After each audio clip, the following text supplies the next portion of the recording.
Another long day of hard work. Now I can get home and play a game to relax. I'm tired of losing in this game. What could go wrong if I use a few cheats? Nothing, just getting thrown into the game world, being cursed by a crazy goddess who gives me supernatural powers, being hunted by thieves who kill me in the end, facing wild monsters, and on top of that, meeting dangerous women. And so begins this story of hardships. This story begins with a young man running through the snow while reflecting on his life. That man was being chased, and in the midst of his escape, compared his existence to an egg. He made that comparison at the exact moment his foot was struck by an arrow. It was then that he likened himself to a boiled egg. Right after being hit in the heel, he fell face first into the frozen ground. He himself didn't fully understand the meaning of those words echoing in his mind. However, the end seemed near as the hunter pressed a blade against his neck. The protagonist knew that in front of that enemy, there was no point in resisting. He was completely at their mercy. After the man ordered an inspection of his belongings, they found an ancient relic in his possession. Even seeing that the young man was unable to flee as he was seriously wounded, those men still kept him detained. The hunter, however, was not satisfied with mere plunder. He also wanted to take his life.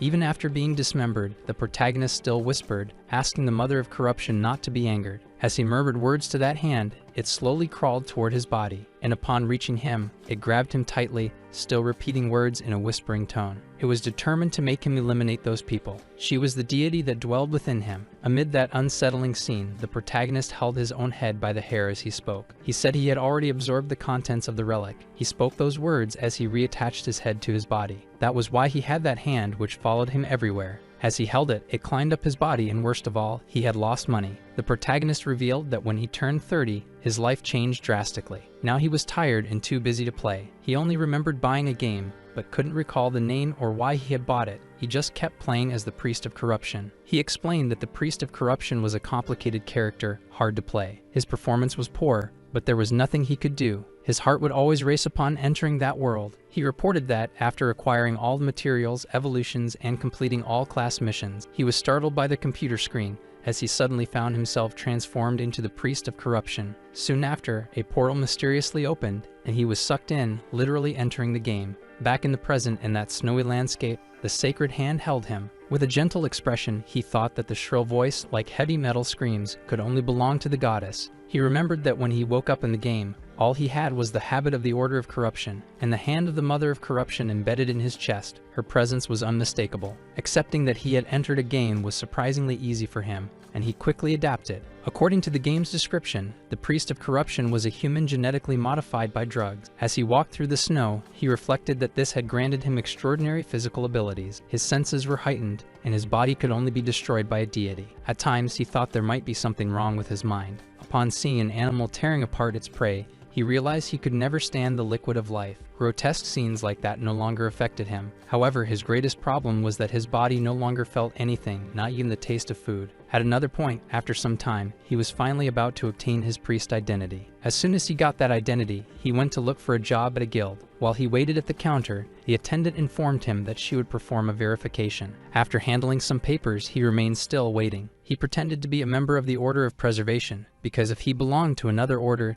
they might become suspicious. He would be marked with a seal that only members of that order could see, the seal of punishment. However, the goddess he served was lenient when it came to disguises. Besides, the Order of Corruption was the enemy of all others, which would make him a target of widespread hatred. And there was also the fact that he was the only living follower of the Mother of Corruption. After ending his thoughts about the disguise, the young attendant offered him a job. She said she was pleased to be able to work with him. When she noticed that the protagonist could read and understand all the written terms, she was impressed, as most asked her to read them aloud. For him, though, that was not difficult. Since entering the game, he had already mastered the basics. After reading through, he was left with a single question. Before setting out to complete the mission, he received half of the reward. While the young woman explained the reasons, the protagonist silently conversed with his inner goddess. After listening for a while, he stepped outside, while the hand still tried to squeeze him. During this struggle, he was surprised by someone calling him Father Marnak. He was a chubby-faced young man with a pompadour hairstyle and a friendly appearance. As the protagonist listened to him, the only thing he truly understood was his name. Following the young man named Pierre, he talked about monsters and ghosts. Another man appeared, calling for Pierre. This one had a scar on his face and a stern look. Pierre apologized to the protagonist, saying he needed to go on ahead. Left behind, the priest was still dealing with the hand that insisted on eliminating everyone around. He told the goddess he needed coins to survive the winter. After that, the hand calmed down and he noticed its silence. Placing his hand over his chest, where it resided, he asked her not to be sad. But no matter what he said, she always wanted someone eliminated. The protagonist, however, shifted focus, asking about the judgment of those individuals. They had their own way of communicating. She used her fingers to signal numbers. He knew that by eliminating everyone and sending them to the mother of corruption, he could receive divinity. Divinity was granted according to the number of fingers she showed for each soul's worth. He needed to collect 10,000 divinity to gain an authority. Thanks to the system, he could absorb divinity from sacred relics and thus obtain divine authority. There were 12 relics in total, and the mother of corruption had promised that if he collected them all, his wish would be granted. Surely he would ask for the return of his sense of taste, as he deeply missed savoring anything with flavor. While thinking about that, Pierre returned, saying the captain had ordered not to disturb him. He faithfully repeated the superior's words. The priest was not to be bothered. The protagonist, as kind as ever, replied that it was all right, and that there was no need to worry. Still, he kept a close watch on everyone and noticed something strange was happening. Suddenly, they were all caught in an ambush, with arrows fired from multiple directions. With a swift movement, the protagonist pulled Pierre to protect him. He threw the young man aside, keeping him from being hit by the rain of arrows. However, the projectiles kept coming, and several struck the protagonist's body in multiple spots. Pierre watched in shock as the priest was severely hit. The ambushers fired more arrows, closely observing the effects. After falling to the ground, struck repeatedly, the priest lay motionless. He imagined they might be bandits, while the hand begged him to kill them all. He knew the mother of corruption wanted him to pretend to be dead in order to absorb everyone's divinity. He considered this the hardest task of all. Rising up, he told the goddess she already knew who he truly was inside. After that, he stood up fully and spotted a sword nearby. With the weapon in hand, he declared to the goddess that he would never do things her way. And as he said that, he was already assuming a combat stance, gripping the sword firmly. It was then that he lunged forward, sword in hand, to fight in his own way. Meanwhile, the enemies lying in ambush couldn't understand why that man was coming toward them. He quickly closed in and began cutting them down without hesitation. The others, seeing the first one get struck, immediately grew alert toward the man. Realizing he wouldn't stop for anything, the blonde man with a scar gritted his teeth. He ordered everyone to leave the priest to him, and after dealing with the others, to join the fight. The protagonist watched as the enemy approached with determination. Soon, the two exchanged sword strikes with growing intensity. The blonde scarred man stared at the priest with a wide smile on his lips. Meanwhile, the protagonist stared back intently, gripping his sword with conviction. The fight went on with increasingly brutal blows between the two. At one point, both stepped back, observing each other closely. The protagonist noticed that the goddess's hand was beginning to assess the enemy before him. The blonde man, with a crazed look, wanted to know who the priest was talking to. Once again, the two clashed swords fiercely. The tall blonde enemy believed he could easily defeat the priest, but the battle was surprisingly even. As soon as the goddess's hand completed its analysis, it revealed to the priest that the man before him had a value of 2.5. The protagonist couldn't understand how a mere mercenary had reached the level of a forest guard. Smiling, he thought to himself that this game was completely unbalanced. Even so, he resumed his offensive stance. The enemy quickly advanced, striking with force and cutting through the priest's sword, which fell into the snow. Now the blonde enemy, smiling, believed he had won by destroying the priest's weapon. As the protagonist examined the damage to his sword, the enemy remarked that this was why he preferred stainless steel. He also said there was nothing special about that priest. The blonde added that this would be his last job before leaving that place forever. The protagonist then dropped the remaining part of his sword into the snow and said he could try something different. It was better to end that matter there, while they were both still smiling. However, the protagonist wanted to make an offer. He asked the enemy to leave that life behind and walk away. With a serene face, the protagonist stated that if he agreed, he would go easy in the fight. The man before him didn't believe that priest was being serious. They weren't just going to accept it and walk away. While the protagonist smiled, he was struck by an arrow. The blonde man turned around and, seeing his allies, said he thought they wouldn't arrive in time. As the protagonist fell, lying in the snow, the enemy held his sword and talked with his comrades about eliminating everyone. Soon after, they were startled by a voice asking if they had really eliminated everyone. Lifting his head slowly, the protagonist wanted to know why they were so surprised. The blonde man watched in disbelief as the man who had taken an arrow to the head rose before them. Standing in the snow, mocking the situation, the protagonist said someone had survived after all. Holding and breaking with his bare hands the arrow embedded in his head, he said it was probably the first time they'd seen something like that. Now before him, everyone stood in shock, and the blonde man began to sweat nervously. The protagonist clasped his hands together and declared that he had already given them a chance. But in return, he got an arrow to the head. Upon hearing that, the blonde enemy widened his blue eyes. He ordered them to shoot that man again. Even seeing the green aura surrounding him, the archers began firing arrows once more. As he was struck, the protagonist offered reverence to the mother of corruption. Even under attack, he prayed to his goddess, while the enemies could hardly believe he was still standing. As his prayer continued, the enemies tried to flee under orders from their leader. However, an invisible force prevented them from moving further away from that place. The protagonist knew his prayers had been heard. That was the barrier separating the living from divine presence, an authority that a priest of corruption needed to activate before unleashing his true power. That barrier prevented enemies from escaping or hiding from the divinity of corruption. Now, their leader realized there was no other choice but to draw their weapons. Their only chance was to try and break through the barrier. But when they looked behind, they felt a sinister energy. All of them screamed for the captain. A monster with a lizard-like appearance appeared, walking toward them. It was something immense, incredibly powerful. Everyone wondered what that creature was. The giant monster attacked, breaking the ground near them. With wide eyes, they now knew they were facing a true monster. It opened its mouth and unleashed a deafening, maddening roar. Desperate, they all tried to escape the limits of the barrier. Warriors who had once acted brave were now crying in fear, terrified for their lives. Meanwhile, the protagonist just smiled as he listened to his enemies begging for mercy. After some time, footsteps on the snow showed that the protagonist had eliminated them all. After the confrontation, he wondered if he should collect the divinities. He wanted to know if, by collecting them from their bodies, they wouldn't vanish. Now he tried to think of a plan. He couldn't be careless, as the guild might investigate. On the ground, he found Pierre, fallen after being struck by an arrow. The protagonist decided to end all that and let Pierre rest in peace. He would do his best to save that man's life and thus improve his own reputation. Once more, he asked his goddess for help. After some time, someone was seen holding a chalice.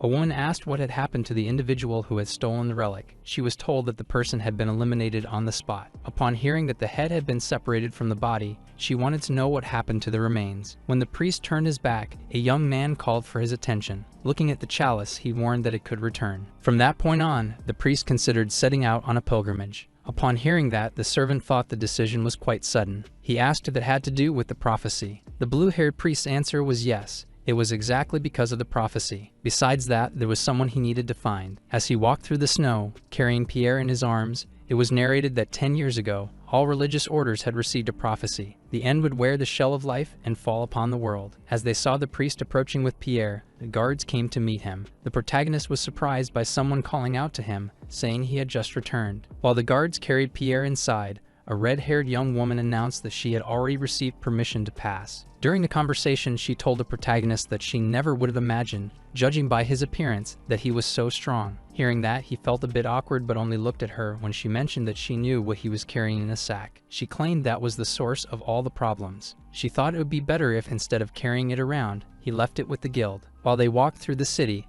the young woman asked if he had a place to sleep. She said that if he didn't, he could stay at her house. The young man simply looked at her, slightly blushing, while his deity, enraged, wanted to eliminate her. Despite the goddess being against it, the young man ended up accepting the invitation of the beautiful redhead, and now he found himself lying down with the goddess's hand resting on his chest. Looking upward with a friendly face, he thought he had simply accepted the invitation of a lovely lady. But a sound coming from the door caught his attention, making him look in that direction. It was the redhead, standing at the door, greeting the priest. With the door only slightly open, she said she wanted to let him rest. He put on his slippers and heard her say she needed him to pay attention to something. Standing before the girl, who was still at the door, he asked what the problem was. After she said that the Lord wanted to see him, he made a surprised face. As the young woman remained at the door, he asked if she knew why. While she explained, far from there, a well-kept mansion could be seen. Inside, someone was having tea while the butler explained that the priest had arrived. Flor simply asked the butler to leave, and he lowered his head respectfully, obeying the order. Lord Gis was a man with black hair and a black beard, who watched the priest with a strange gaze. The protagonist noticed when the Lord asked if he had witnessed his brother's final moments, and when the Lord offered the protagonist tea, he simply gave a wicked smile. He remembered when the mother of corruption saw the Lord for the first time. She had drawn an X. Because of that, he already knew that man wasn't human and decided to confront him. The demon, realizing that the priest knew exactly who he was, had his eyes turn red. That was how the two of them communicated. When she marked someone with an X, it meant that person wasn't human. In that land, there were many demons disguised as humans to live among them. Although demons were stronger than any other being, some of them did nothing on their own. To become part of that world, they had no choice but to make pacts with the existences. And that was why demons liked humans so much. However, the gods hated the demons because they gave as much as they took from their servants. As a result, the gods declared that not only the demons but all their followers would be called demons. These existences were considered evil, and that was how the demon hunt by the priests began. The protagonist, closing his eyes, reflected on this, since demon contractors were a difficult class, and people usually avoided them. But he remembered why he chose to play that class. Now in the office of that lord, the two remained silent, until the lord said, "Wow," seeming excited. Remembering his brother, he said it was thanks to the deceased that the priest now stood before him. With a teacup in hand, the lord admired how the priest managed to see through the disguise. With a wicked look and fingers interlocked, the demon said he could be called sneaky. However, the protagonist closed his eyes and told the man that he was a priest serving the mother of corruption. That information left the demon intrigued, as he believed that deity no longer had any followers. Excited, he asked the guest to take a seat, since they were the only ones in that place. He said he wanted to be honest and revealed that he hadn't invited him there by chance. As the man spoke, the protagonist noticed that he remained seated calmly. The lord wanted to know about the captain of the mercenary group. He wanted to know exactly how he had died. The protagonist simply listened while the lord said he would ensure payment for his efforts. Those words seemed to please the player, who gave a slight smile. While the lord spoke, the protagonist thought it had been an unfortunate event. Gallade complained that during that winter there was no work. The lord had tried to arrange something under the table. No one expected the young man to die in the process. Now the lord said that this thing called life, in his eyes, was something very difficult. He said this while looking out the window. After the protagonist left the lord's presence, he already had a small pouch filled with gold coins. He knew that the lord wasn't trying to manipulate him with that money. The gold was simply a way to obtain the truth. Walking away from the castle, he stated that he wasn't a greedy priest, quite the opposite. Seeing that the mother of corruption was angry, he held her hand and, caressing it, said he didn't want to see her upset. The hand seemed to want him to keep talking, so he brought it to his mouth and coughed. The protagonist said there was something that didn't rust and lasted just as long as gold. With a smile and blushing cheeks, he declared to that hand that it was his love for the goddess. That hand seemed touched as it began to tremble. Then the protagonist placed her hand close to his own heart, and he continued saying that to him, she would always be the most important thing. As he walked, he told her that for that reason she didn't need to worry so much. Some time later, he returned to the inn, and the red-haired girl was happy to see him again. She waved to the side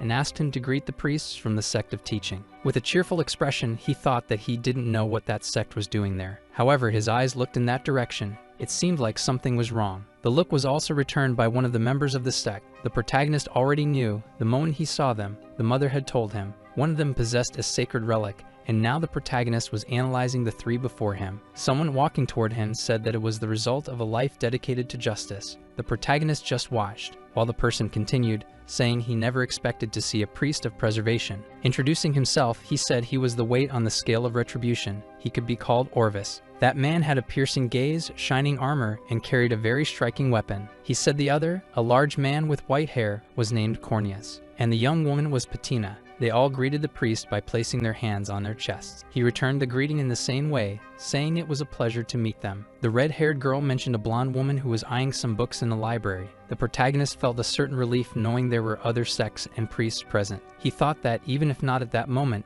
he would have several chances to take that relic for himself. However, there was a problem. When he absorbed a relic's divinity, something always ended up going wrong. Now he wondered whether he was truly a priest of corruption, or just a villain of corruption. The priests greeted the protagonist and said they had to leave. They were going to greet the Lord. Orvis told the protagonist that they would have a serious talk the next time they met. As they left, the protagonist noticed that they all carried identical weapons and were heading to greet the Lord. The redhead told the protagonist that their guild usually provided shelter for priests at an affordable price. Sweating, he asked if she was going to make him pay for the night he spent at the inn. Smiling, she asked if he thought she would let him stay there purely out of self-interest. In truth, that was what he thought, but he said no, blushing slightly. The redhead continued, saying she had her own reasons for helping him, because she always... Turning her hand to the side, she said she wanted him to prevent the food from spoiling. Getting closer, she asked if he could cast a preservation blessing over the food. Blushing even more, he stepped away from the girl and asked why she was whispering that. After embarrassing the priest, the girl gave a wide smile. Right after, she asked why he looked bored. Someone came through the door and guessed that the two got along well, since they were joking around. The priest asked why that man hadn't gone with the others. It was Corneas, the white-haired priest. He said he had no choice because of his people. He said that, from the outside, he had asked the group to show respect in his name as well. The redhead believed that Lord Tredden wouldn't care about that sort of thing. When she said that, the two looked at her, and she explained that despite the Lord seeming cold, he did a good job. She added that, of course, she knew how to separate work from personal life. She warned both of them that since there were many people who supported the Lord, they should stay quiet. The white-haired priest wanted to know more about the Lord. He seemed interested. The girl smiled as she talked about the Lord, and the priest simply observed everything. At a certain point, he also had a question and wanted the girl to reveal something to him. Smiling, he asked the other priest why he had given up on visiting the Lord. He, with a wide smile, replied that they were currently following a prophecy. They had received it 10 years ago, and now the priest believed that the end of the world was hiding. The protagonist broke into a sweat as he realized they were there because they believed the Lord was a demon. In another scene, already near the Lord, the two priests were walking to greet him when the relic began to shine. Upon seeing the glow,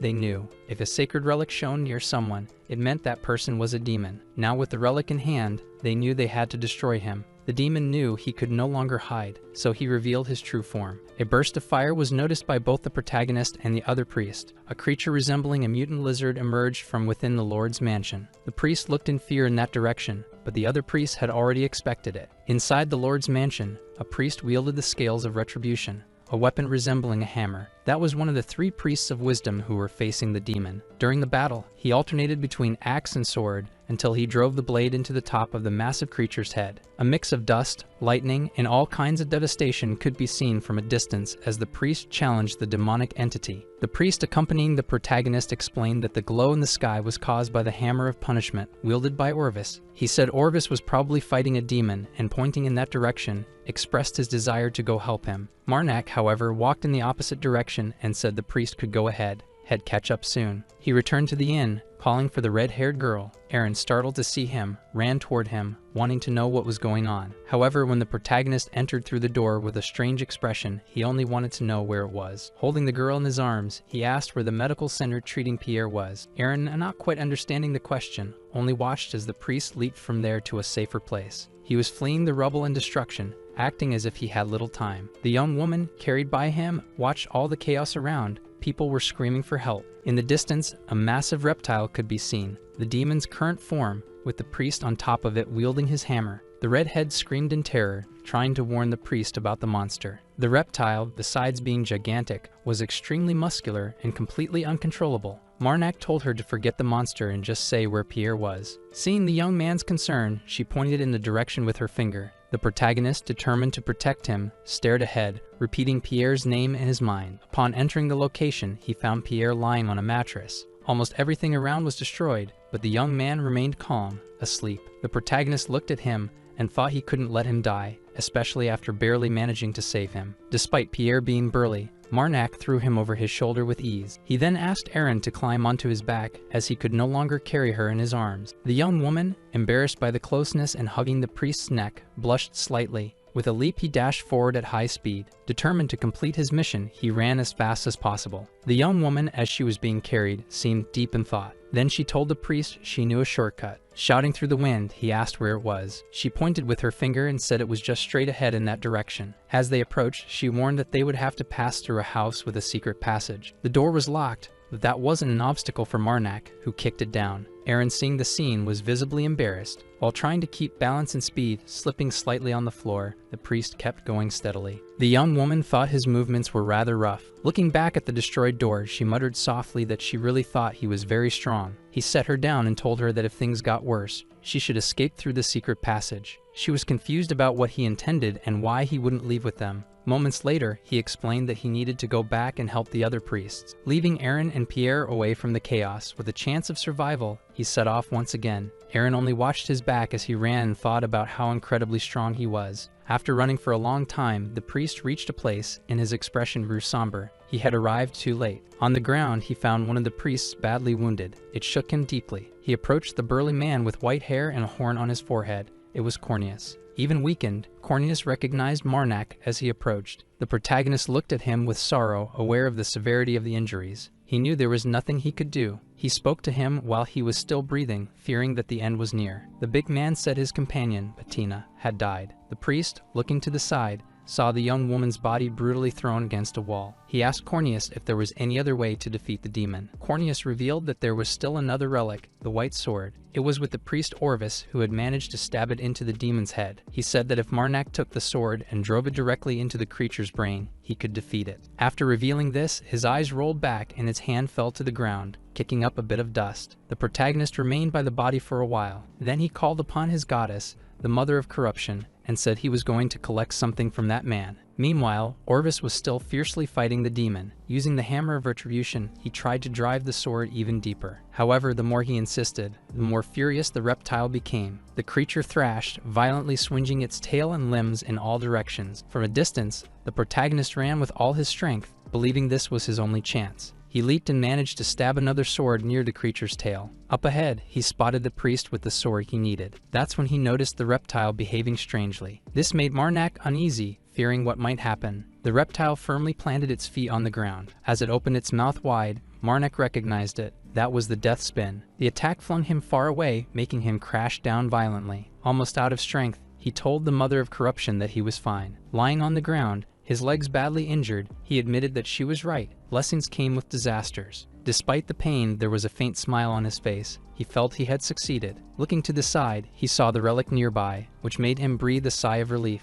With the relic in his hands, he thought this had all turned into an interesting twist. Placing the sword against his chest, he declared to the goddess of corruption that he would offer her that sacred relic. He made a request, a new authority. At that moment, a strange hand seemed to emerge from his pocket. As he handed the relic to the goddess of corruption, the protagonist asked her to release another seal. He believed that every sacred relic contained enough divinity to grant a new authority. That one, in particular, contained 11,723 units of divinity, and that left him satisfied, as he was now surrounded by an intense green energy. The seal should be released, so he asked the goddess what power he had obtained. She, however, simply jumped off his chest and started running, tapping her fingers hard against the ground. As she moved away, the protagonist said he'd be happy if she could support him even from that distance. He confessed he felt joy in seeing her growth. Even so, he admitted they weren't in the best situation, and for that reason, he would stop playing around. Changing his tone, he called for the mother of corruption, and thus the goddess listened. Levitating before her, he declared that he would offer another 10,000 units of divinity in exchange for a new authority. After everything was completed, he seemed more satisfied. He liked the newly acquired authority, and now, beneath his feet, a magic circle appeared. It was the script of corruption. The effects of that authority were simple, yet still powerful, and that made him show a curious expression. The moment the script was activated, metaphysical tattoos in dark green tones began to spread across his body, enhancing his physical abilities. He commented to the goddess that it wasn't a bad authority. He believed it could be useful in the current situation. Standing up, he brushed the dust off his clothes and announced that his legs were healed. Looking to the side, something caught his attention. It was the body of the priest Orvis, now lying on the ground, apparently lifeless. The protagonist deduced that he had been thrown by the reptile during the battle. They had likely fallen around the same time. With sorrow, he wished him to rest in peace. Even so, he decided to collect the divinity from the body, and as he approached, he made the necessary gesture. The green energy began to flow. Meanwhile, the massive reptile remained furious, its glowing red eyes shining intensely. It caused destruction with its tail and heavy steps, keeping the protagonist on alert. Something about that situation felt profoundly wrong. The priest stared at the creature, trying to understand its motivation. He knew that the ones responsible for bringing the sacred leaf to the demon were priests of the sect of knowledge. Even with all the priests dead, the demon wouldn't calm down. While reflecting, he finished absorbing the divinity. He had gained another 1,000 units. He stood still, facing the beast. He found it curious that demons didn't behave like simple beasts. Meanwhile, the divine hand slowly emerged from his pocket. He warned it that things were about to get intense and told it to hold on. The tattoos, now a metallic green, spread more intensely across his body, visible on his face and arms. Soon, the priest's face was reflected in the large reddish eye of the reptile. He charged forward at high speed, launching himself toward one of the creature's front legs. The beast tried to strike him again with its tail, causing massive destruction. That made the protagonist furious to the point that the veins on his face and neck bulged. He seemed to be looking for something, and found it, the white sword, partially embedded in the reptile's head. Without hesitation, he ran toward it. He noticed the reptile was tilting again, preparing another attack, but this time he wouldn't let the blow land. Even with its mouth open in a roar, the protagonist did not back down. Placing his hand on the sword's hilt, he thought to himself that the same move wouldn't work on him twice. He was ready to use the beast's own movement against it. The chaos continued. Houses burned, windows shattered, and the scene grew more apocalyptic by the second. The protagonist began to cough in a worrying way. Looking at the palm of his hand, he saw that the blood was becoming more frequent. Worse still, the reptile, now with its back covered in spikes, charged toward him. He repositioned himself. He knew he had to move quickly, as his body was rotting from the inside out. He thought that if the demon kept resisting, the corruption might overflow and escape his body. If that happened, he'd be doomed. Wasting no time, he leaped and grabbed the white sword tightly. He remembered what the priest had said. If he could drive it deep enough into the demon's head to reach the brain, he'd win. Gripping the hilt tightly, he pulled the sword from the creature. When he finished, he smiled. Turning around, he ordered the Lord to awaken. A brilliant light spread out, illuminating the entire area, and Lord Tredden began to stir. In front of astonished eyes, a silhouette could be seen within the light. The great reptile began to disintegrate, and the glow became even more intense. The residents of the nearby districts witnessed the moment the flash took over much of the city. The light was so bright that even the red-haired girl,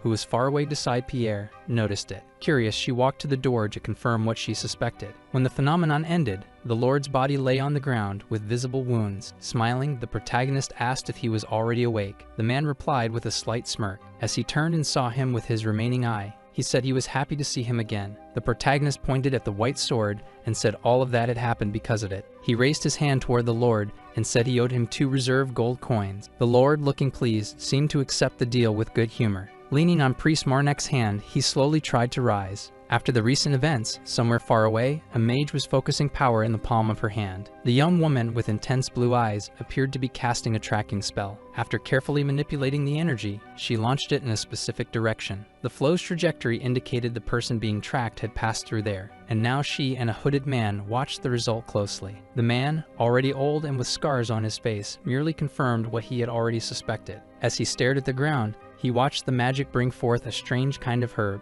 That sight always stirred old memories in him. He could hardly believe such a powerful authority was involved, but that's exactly what the magic revealed. It was up to him, regretfully, to accept the truth. Even without finding the bodies, he was sure he had decapitated them. He clearly remembered that day. It was colder than it was now, and although a long time had passed, the memory was still vivid. The young woman beside him agreed with the theory that the bodies could have been taken by monsters or beasts. The old man, looking at her, thanked her for bringing him there, but asked one more favor. She calmly replied that he could ask, as long as he first named the nearby towns. While she quietly observed the surrounding area elsewhere, the chaos caused by the demons still spread. Among the debris, the protagonist and the Lord's butler walked together. When they reached a certain location, the butler opened the door politely for the priest to enter. Marnek stepped in with a calm expression, showing tranquility. The one who seemed even happier to see him was the Lord, who opened his arms in a welcoming gesture. With a gentle smile and closed eyes, the protagonist heard the Lord say he looked more handsome every time they met. Even so, the Lord admitted he could never express all the gratitude he felt. The priest, with a slight smirk, commented that the demon was alive and breathing, and remembering that the demon himself had said all races deserved to live, he seemed to agree with the thought. After the battle with the great reptile, word spread that the priest was a demon slayer. Although that title didn't suit him, people started calling him that. The girl from the inn, Erin, also contributed to this, as she quickly became fond of the nickname. Now, wherever he went, people would comment, "That's the great demon slayer." Others would murmur, "I heard he took on 7 bandits all by himself." Some even said, defeating a demon must have been easy for someone like that. This made him avoid certain places. During a conversation with the Lord, Marnek mentioned that he found his wooden prosthetics strange. That was because they moved with surprising naturalness, but the Lord explained he only did that in front of the priest. To others, he pretended to limp and claimed he couldn't control them. With a reddish gleam in his eyes, he revealed there was a price to moving them freely. The protagonist, curious, asked what that price was. The man, smiling and sipping his tea, replied that sooner or later his beautiful hair would fall out. He said he would probably end up like a tree in autumn, without leaves. He joked that if they met again in a few months, the priest wouldn't recognize his locks anymore. Marnek pretended to cry, saying that just imagining it already made him sad, and asked to change the subject. The Lord, looking into his teacup, asked if the priest had any free time. He said there was a job, and the requester had specifically asked for Marnek. He mentioned that after the demon slayer rumors spread, many people became interested in him. When he said the job involved sacred relics from the old empire, the protagonist showed interest. The reward would be 5 gold coins, plus an advance payment. If he gave his best, he might even receive one of the discovered relics. These could range from goblets to stones and other objects. He remembered what the mother of corruption had said about relics. Smiling faintly, he thought it would be best to check things out in person. He told the Lord he would accept the job. The protagonist knew that, long ago, there had been an empire responsible for ending the era of deranged mages. That empire had unified the continent and developed technologies still in use today. Most items considered high-level nowadays were actually relics from that old empire. Now accompanied by his contractors, Marnak greeted them.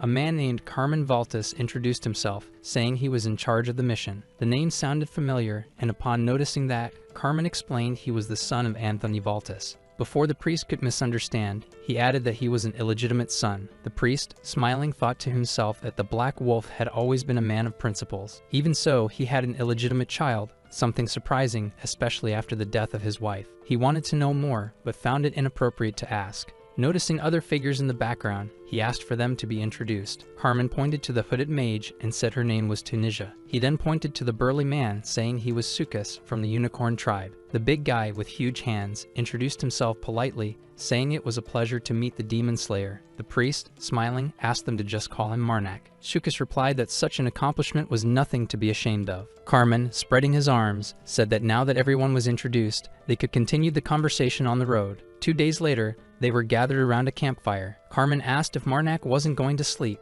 The priest replied that he had already rested enough. Trying to make conversation, the young man asked if he had already found his other half. With slightly flushed cheeks, the protagonist answered that it was like fresh snow covering the field. When asked what kind of person he liked, he thought about the hand of the goddess of corruption. With his eyes closed, he said he preferred someone who would always stay by his side. The goddess, who usually made her presence known, remained silent this time. Carmen commented that the ideal person must have a huge heart. The goddess agreed, seemingly enjoying the direction of the conversation. Then the young man raised his arms and said, smiling, that if the heart was that big, there must be plenty of room to hold him. With a wide grin, he said he liked women with a lot of space between the heart. The protagonist commented that it wasn't bad to have a clear vision of the future, but advised against making such remarks in front of women. Carmen assured him he was only saying that because he saw him as a longtime friend. Marnak's smile in that moment was genuine. He felt the same way. They talked for a long time that night, while the goddess watched, slightly annoyed. With his eyes closed, Marnak recalled how the goddess always warned him to be selective with his friends. Even so, when he looked at Carmen, he felt that he was a good person. As they walked through the snow, the mage stopped and announced they had arrived at the place. She raised her hood slightly and stated that from that point on, the responsibility was hers.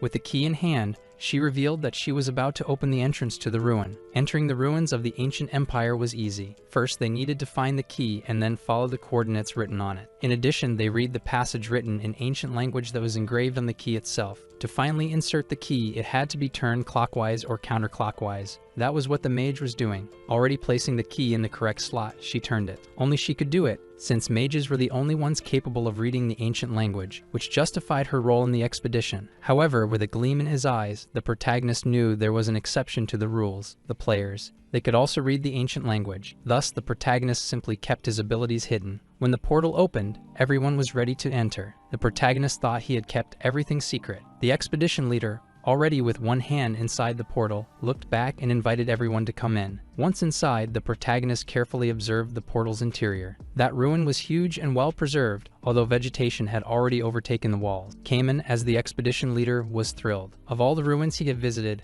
that one was perfect. The protagonist, with the same gentle look, said he was certain they would find many artifacts there. After that, he gave a slight smirk. He thought he'd finally have the chance to see the ruin in person, something he had only seen in photos, which made his heart nearly explode with excitement. But not everyone there was kind or radiated joy like the protagonist. The mage was always sulking. With the torches lit, it was easier to identify the path. Just like the others, the unicorn man was very excited. After walking a bit, they reached the great doors, where a powerful magic had been inscribed. The magic could only be released if someone among them had imperial blood, which would allow the doors to be opened safely. Looking at the mage, the protagonist heard her warn that they would need imperial blood. She, with a serious expression, said that since none of them were from the empire, once the doors opened, it would be best if everyone was ready for a harsh battle. That's exactly what happened. As soon as she opened the doors, monsters of all kinds came out from within. Those beasts went straight for the group, intending to annihilate them. The serious man, with an axe in hand, was already preparing to defend himself if necessary, and soon he charged toward the monsters to clear the path. Meanwhile, the mage continued casting spells and defending herself. She cast a spell that caused the ground to crack and emit lights through the fissures.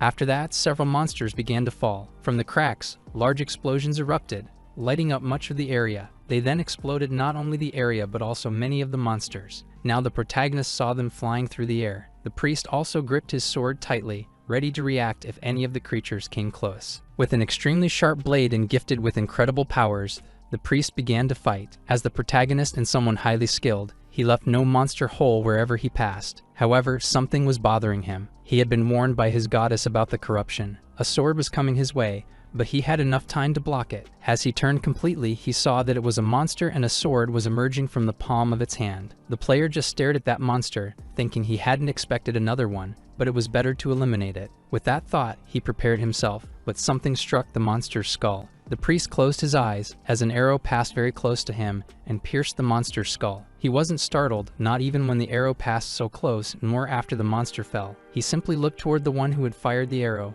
the leader of that expedition. Still looking back, realizing that the leader had reacted quickly, the protagonist thanked him mentally. He heard the unicorn man getting mad at the mage because she was still pushing enemies toward them. The mage, looking in their direction, said it was the fastest way to get rid of all the enemies. She also said they shouldn't complain, since they had managed to eliminate all the monsters. Still, the young man was annoyed, so much so that the once gentle unicorn man was now gritting his teeth, baring his sharp fangs. Pouting, he sat with his back turned, veins bulging on his face and his head hanging down. Meanwhile, the protagonist received great praise from the group leader. The priest, who always showed a sweet and gentle appearance, said he was ashamed of having revealed his profane side. Thus, the player also returned the compliment to Carmen, saying the young man was very skilled with the bow and arrow. Carmen said he had always trained to keep getting better. However, not everyone was cheerful and talking. The mage wanted to know when they would move on. While she said she was ready to go back to exploring like before, the group leader and the protagonist stared at her. She stood still with her staff in hand, saying she still had plenty of mana. The young unicorn man was upset and didn't even want to hear the girl's voice. So angry that he referred to the mage as a magic mutterer, saying she was being impatient. Upon hearing that, she said everyone needed to rest a bit more and that she believed the others agreed with her. She went on to provoke Sukas, saying that, to be honest, she thought he was just trying to put on a show. However, the final word belonged to the expedition leader,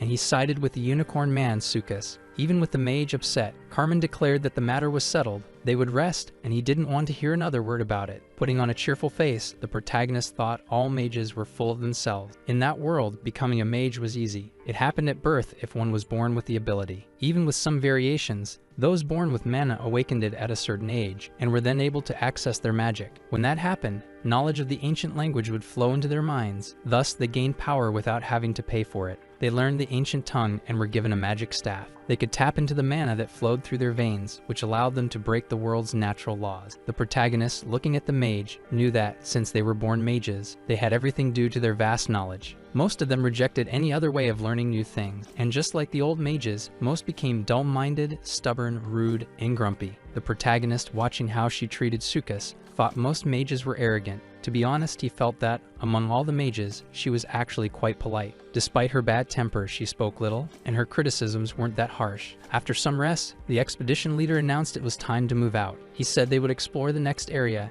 and everyone was already on their feet and ready. It was at that moment that they all heard a loud noise like a massive roar. That heavy sound seemed to come from a corridor. Dust and a powerful gust of wind hit the 4 members of the group. That's when the expedition leader noticed that the doors behind them had closed. As he said this, the other 3 looked in the direction he pointed. But that wasn't all. A huge monster fell from the ceiling. It was a massive creature made of silver, with something glowing on its head that emitted a blue hue. That orb on its head appeared to be the core that sustained its whole body. Looking at the creature, the protagonist smiled, thrilled. He couldn't believe it was real. He had assumed the enemies in that ruin were too weak, but now, seeing that silver monster, he was sure that was the real threat. Sukas watched the immense monster before him, trying to maintain a firm stance, though the sweat on his forehead betrayed his fear. Despite being ready to fight, the unicorn man was caught off guard when the mage ordered him to fall back immediately. The woman stepped in front of everyone and, with steady movements, channeled her magical energy to the tip of her staff. Murmuring an ancient incantation, she cast her spell at the imposing silver monster that threatened the group. The mage's intention was clear: to bring down the chamber ceiling on the creature, crushing it under the weight of the rocks and ending the fight decisively. However, to everyone's surprise, absolutely nothing happened to that colossal being. From a distance, the mission leader frowned as he realized the situation was quickly spiraling out of control. He shouted as loud as he could, trying to warn Tunisia that the attack was too risky and that her magic, unfortunately, wouldn't be enough. It was too late. On the monster's forehead, an intense blue light began to shine brightly, signaling the release of a devastating power. In an instant, the monster activated its ability and crushed all the rocks hurled at it, reducing them to dust and tiny fragments. Upon witnessing the magnitude of that power, the three frontline members froze in fear. Soon after, burning chunks of stone began to fall from the ceiling, threatening to engulf Tunisia. Seeing the desperation on her companions' faces, she looked up and realized this would be her end. The monster was already closing in fast and took the stance of someone about to deliver a fatal blow. When it struck with its fist toward the mage, there was nothing left of her to be remembered.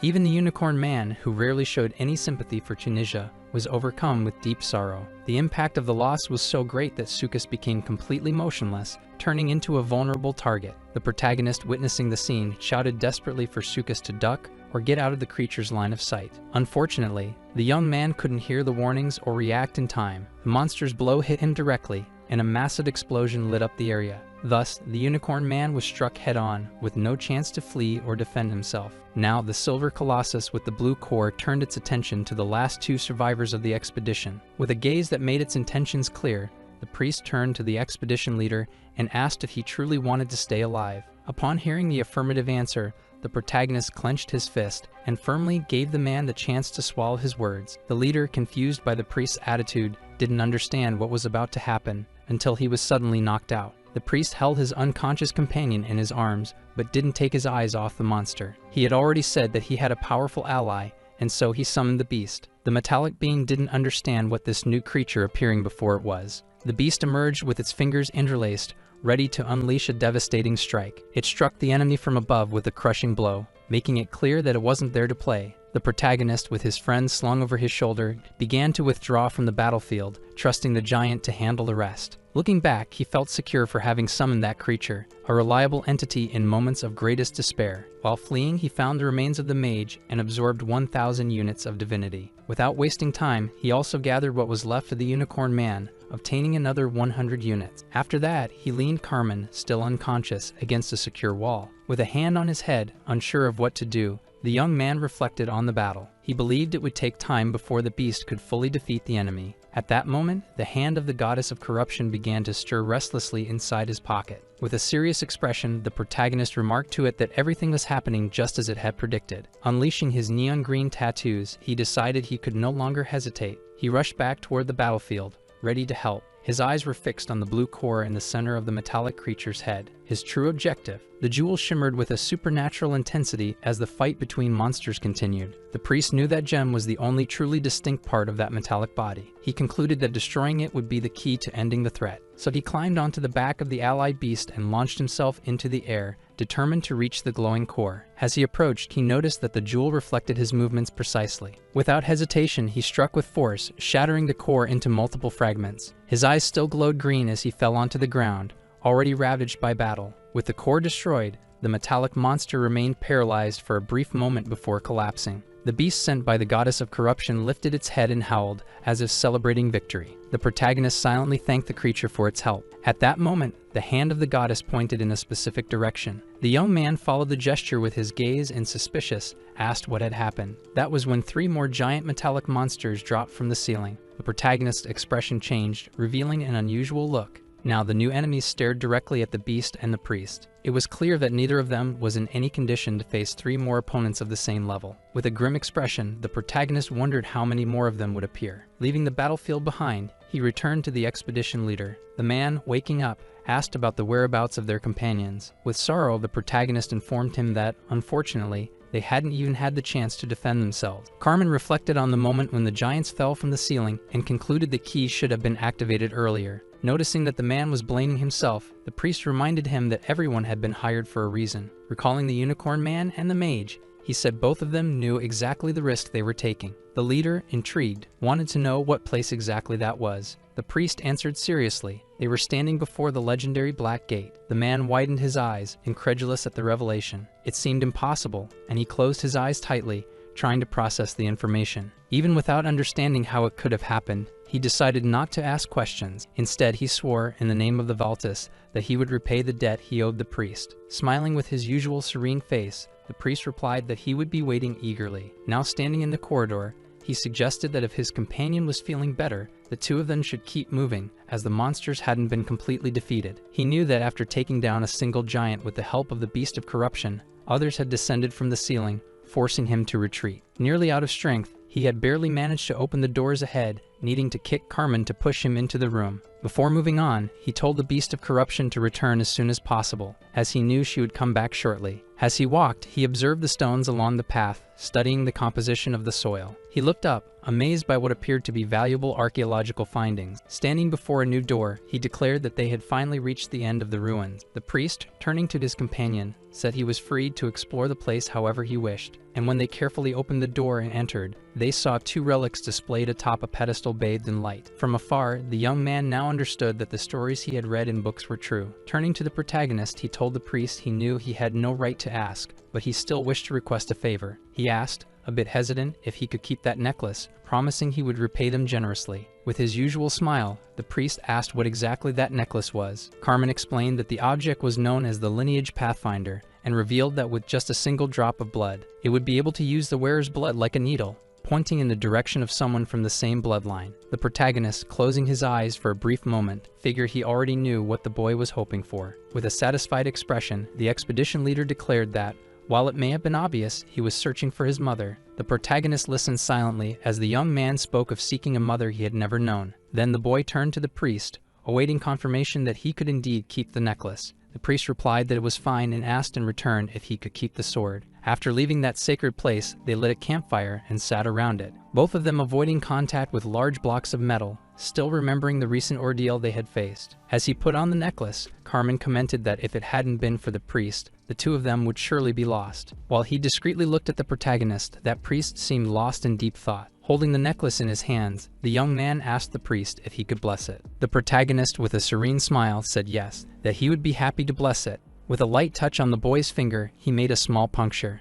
The boy closed his eyes, and soon after a drop of blood appeared. He gave thanks as the priest said that the goddess of preservation would protect him. The boy then placed the drop inside the necklace, letting it serve as the pulse point. He watched closely as the drop fell onto the small plate at the center of the necklace. As soon as it happened, it seemed that magic flowed through the entire object, spreading outward. Valtis was visibly pleased, as when he looked at the plate, he noticed that now the necklace resembled a compass, whose needle pointed directly toward the direction of his mother. He was certain she was alive. The protagonist expressed his joy in seeing that the necklace worked as promised. Carmen Valtis declared that it was all thanks to the priest, and admitted he didn't even know how he would repay such a debt. Looking into the priest's eyes, he revealed that he wished to ask for one more favor. That statement caught the protagonist's attention, and he began observing his friend in silence, waiting for the new request. Valtis revealed that, since the two of them were heading west, he hoped the priest would join them in the search for his mother. He believed they could visit the capital, where he could then reward him properly for his support on the journey. The protagonist listened attentively as the young man assured him that he would cover the costs of the trip and smiled. Deep down, the priest wanted to accept, but he knew he couldn't stay near the same person for too long. As he looked at the young man's face, lit with hope, he saw that he was waiting for an affirmative answer. However, sitting by the fire, he still remained silent, which made Valtis slightly uncomfortable. The priest smiled subtly. He felt that he could speak to his friend without sounding insincere. Then he stood up, took the young man's hand, and said that if it was all right with him, he would help in the search for his mother. Smiling, the protagonist seemed to radiate light and declared that he would do his best to support the young ones on their journey. A long time passed at the inn, and the redhead thought it was absurd that the priest was leaving just like that. She was furious as the protagonist had only gone to fetch his belongings and was now saying goodbye. Aaron then asked him to give her his hand for a moment. He said that it normally wouldn't be ready so quickly, but he had done his best to finish it. When the protagonist looked at what he was holding, his eyes narrowed. It was the silver mercenary plate. She wanted him to say something meaningful and hoped he would understand what he was supposed to say, but he didn't get it and simply thanked her, which made her even more annoyed. What he should have said was that they would soon be serving together. She told him those words, finishing with a teasing wink. He understood. He closed his eyes and slightly lowered his head, as he wasn't used to returning to the same places. Since he lived a wandering life, he preferred not to retrace his steps,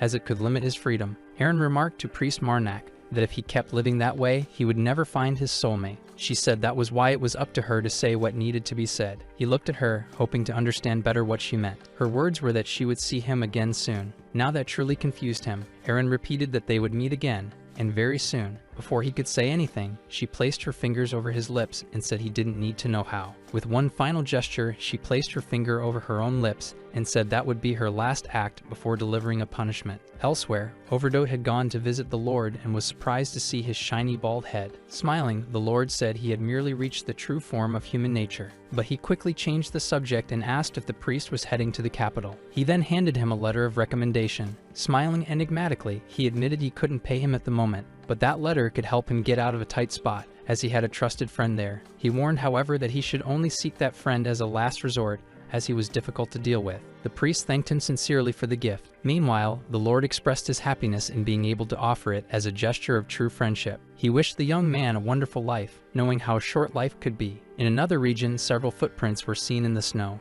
Two friends walked side by side, moving away from Gis. Smiling, Valtis remarked that they still had about half a day of walking before reaching the next town. The protagonist seemed cheerful, but he knew the mother of corruption still didn't like Carmen Valtis. The only reason she allowed them to travel together was that he was a new ally among the 3.5 fingers. That alliance could generate 10,000 divinity points, the equivalent of a high authority. Still, he preferred to keep him. The priest walked, watching his cheerful friend ahead, thinking he liked his vibrant personality. While reflecting, he sensed a different energy in the air. So he drew his sword, a peculiar blade with multiple serrations, and called his companion's attention. Valtis, upon seeing the priest with sword in hand, smiled nervously, especially after hearing him say. With a grim look, the priest stated that it was close, and positioned the sword in front of his body. He knew something was following them and was getting closer fast. Upon hearing this, Carmen turned sharply. Something really was approaching, and the young man leaped aside, dodging an imminent strike. They were startled to see a massive spider covering much of the sky as it drew near. The monstrous creature landed very close to them, entangled in the branches of a tree. As Carmen asked the protagonist what kind of animal it was, approaching it, he confirmed that it was a snow spider. The now revealed monster was looking for an opening to begin its attack. Seeing this, the young man got ready, drawing his bow and arrows. Carmen, looking up, saw that the protagonist already had his sword in hand, striking the enemy. In the next moment, after defeating one of them, more spiders appeared, and he once again stepped forward. With a wild grin, he said to the hand of the goddess that next time he planned to use that sword, he'd need to find a place to clean it first, saying this while raising it once more. In the next blow, he struck another advancing spider, further soiling his blade. Not just the sword, but his entire body was now covered in remains of the creatures. Changing scenes, the destruction in the city of Gis was shown. In an improvised location, the lord of that region was receiving an unexpected visitor. The guest, a young woman with blue hair, said that he didn't need to worry. Being direct, he asked what the reason for the surprise visit was, since it was rare for the flame of the blue acceptance to appear without warning. She placed a paper on the table and asked him to take a look. While the lord looked at the paper, she asked if he had ever seen that man before. He, holding the paper, saw a rather poorly drawn sketch, but still recognized the priest. Trying to hide his familiarity with the image, he asked why they were looking for that person. Through the window, the morning sun dominated the view, and the woman said it was a personal matter. She heard the Lord say that no one could identify someone based on that drawing alone. He then said that if that was all, he would suggest she return, as he had no time to waste amid the chaos. The young woman seemed to understand, and with that, she stood up and left, while the Lord simply watched her go. After realizing she had left, he stroked his beard and began thinking about the priest. Meanwhile, Valtis was searching for something inside the spiders, and the priest simply watched that strange act. Smiling as usual, he asked the boy what he was doing. He heard the young man say he was looking for the venom sac from the snow spider, which also piqued his curiosity. Now holding the venom container, the boy said it could be sold for a high price. Still smiling, the priest asked how he knew so much. Carmen told the priest that he had taken part in several monster hunts and had learned a lot from experience. While cutting the parts he needed, he said it was all learned through practice, which he considered very useful. Trying to back away to avoid getting sprayed, the priest said he would try it as well. His companion, covered in grime, said it was about half a day's distance to the nearest city. Elsewhere, the guards were on alert as they spotted something up ahead, and one pointed it out to the other. It was true, they were signaling that two people were approaching, and those people were the protagonist and his companion. One of the guards, trying to help, ran until he caught up with the two. Looking somewhat alarmed, he asked how they had managed to get past the city blockade. The protagonist, wearing a confused expression, said they had walked the entire way there. The guard understood, but said the city had been blocked off for at least 3 days due to the monsters. That seemed to interest the priest, so the protagonist asked the guard to explain more about it. The guard revealed that monster attacks had been becoming more frequent lately. Valtis heard the guard say that after the attacks, There were no traces of bodies left behind, which was strange. Everyone knew that snow spiders were monsters that only consumed the blood of their prey. Now the guards watched the two men and called for their attention. One of them said that the local lord was asking to see them, and another, panting, confirmed the information. The last guard to arrive said he would accompany them to where the lord was. To the protagonist, it was interesting to learn that the property belonged to a lord. After a while, all of them had bathed and were now standing before a chubby lord. The protagonist said he was already aware of the monster situation. The lord stated that this was the reason he had summoned them to discuss the current events. He said it was all being orchestrated by a worshipper of an evil spirit, but the protagonist thought blocking the entire city was overkill for just one cultist. The lord explained that, according to priests, there were at least 4 different cults. In front of a table full of various dishes, the lord explained that these cults were working together. He even teared up as he shared that he had only recently become lord, and that if his father were still alive, he would have resolved the situation. While displaying the many types of food, he thought at least there were still plenty of supplies. The soldiers also still had some morale, so things weren't too bad. At the table, spreading his arms, he said that no one knew what was really happening as the city was isolated. Looking at the protagonist, the lord said he needed someone who could get past the monsters.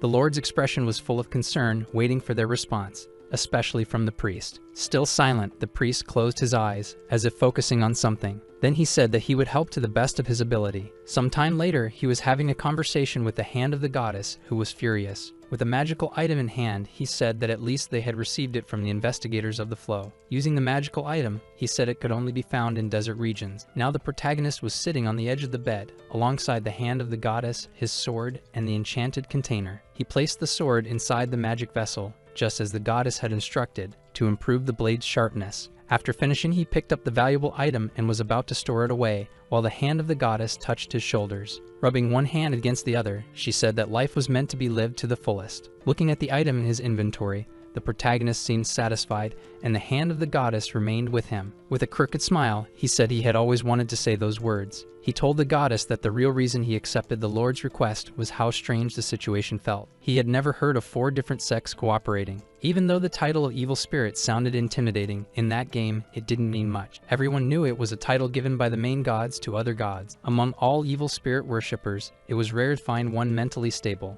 Unlike the sects under the main god, which cooperated to combat the evil spirit, the sects that served the spirit rarely acted together. That's why the protagonist, with a cold and suspicious look, believed something strange was going on. With that feeling, he rode out along with the Lord's guard soldiers. Carmen looked back and noticed something strange, starting to feel worried. When she looked up, her mouth fell open in awe, for there were several monstrous spiders. The priest simply seemed pleased, believing that the time had come. Valtis was startled when the protagonist announced he would ride ahead to draw their attention, even after hearing from his friend that it was far too dangerous to handle them all alone. The protagonist warned that if they kept going at that pace, they would be caught quickly. Valtis didn't quite understand what he meant, but his eyes remained wide. Letting go of the reins, the protagonist told Carmen to fetch reinforcements and to make sure she brought them. While the others galloped ahead, the protagonist, having dropped the reins, was now falling. When his companion saw that Priest Marnak had stayed behind, he simply shouted. Quite pleased, the protagonist told the hand of the goddess that his line had been very impactful.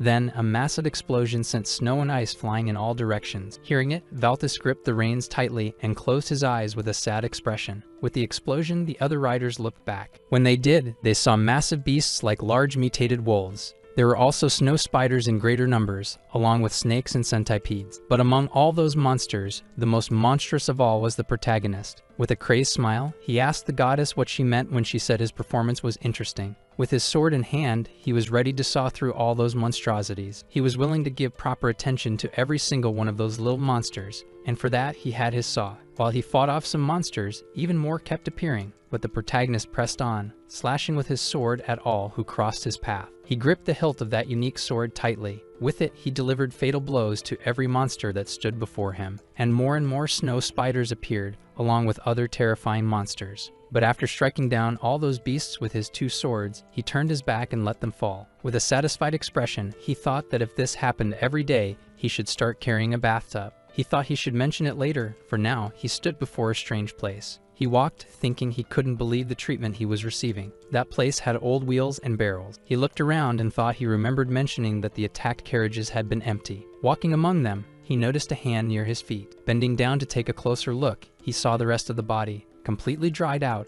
a typical attack from spiders that drained all the blood from a body. Looking up, he couldn't understand why they were enjoying such a good meal. Now he could see they had left the remains as decoration. Personally, he thought it was quite the extravagant decoration. With a light-hearted tone, he told the goddess not to worry, but asked her to keep their guard protected at all times. As he walked, he told her that when it came to humans, he figured that thing could probably eat them. Looking around, he thought there were enough bodies for them to feast on for 3 days. He figured they were raising hatchlings. Still walking with that question on his mind, he saw Antonio up ahead, and he was big. He noticed that from that point on, everything got much larger, as if several giants lived in that region. That made him smile. He figured the divinity that was always trailing behind him should finally show itself. With that, several eyes opened in his direction, and when he looked up, he saw a giant spider, even larger than all the others. That one wasn't alone. She seemed to be their queen, the largest of them all, and there were several others. She looked ready to start a fight with the protagonist. At that moment, his eyes turned a deeper green,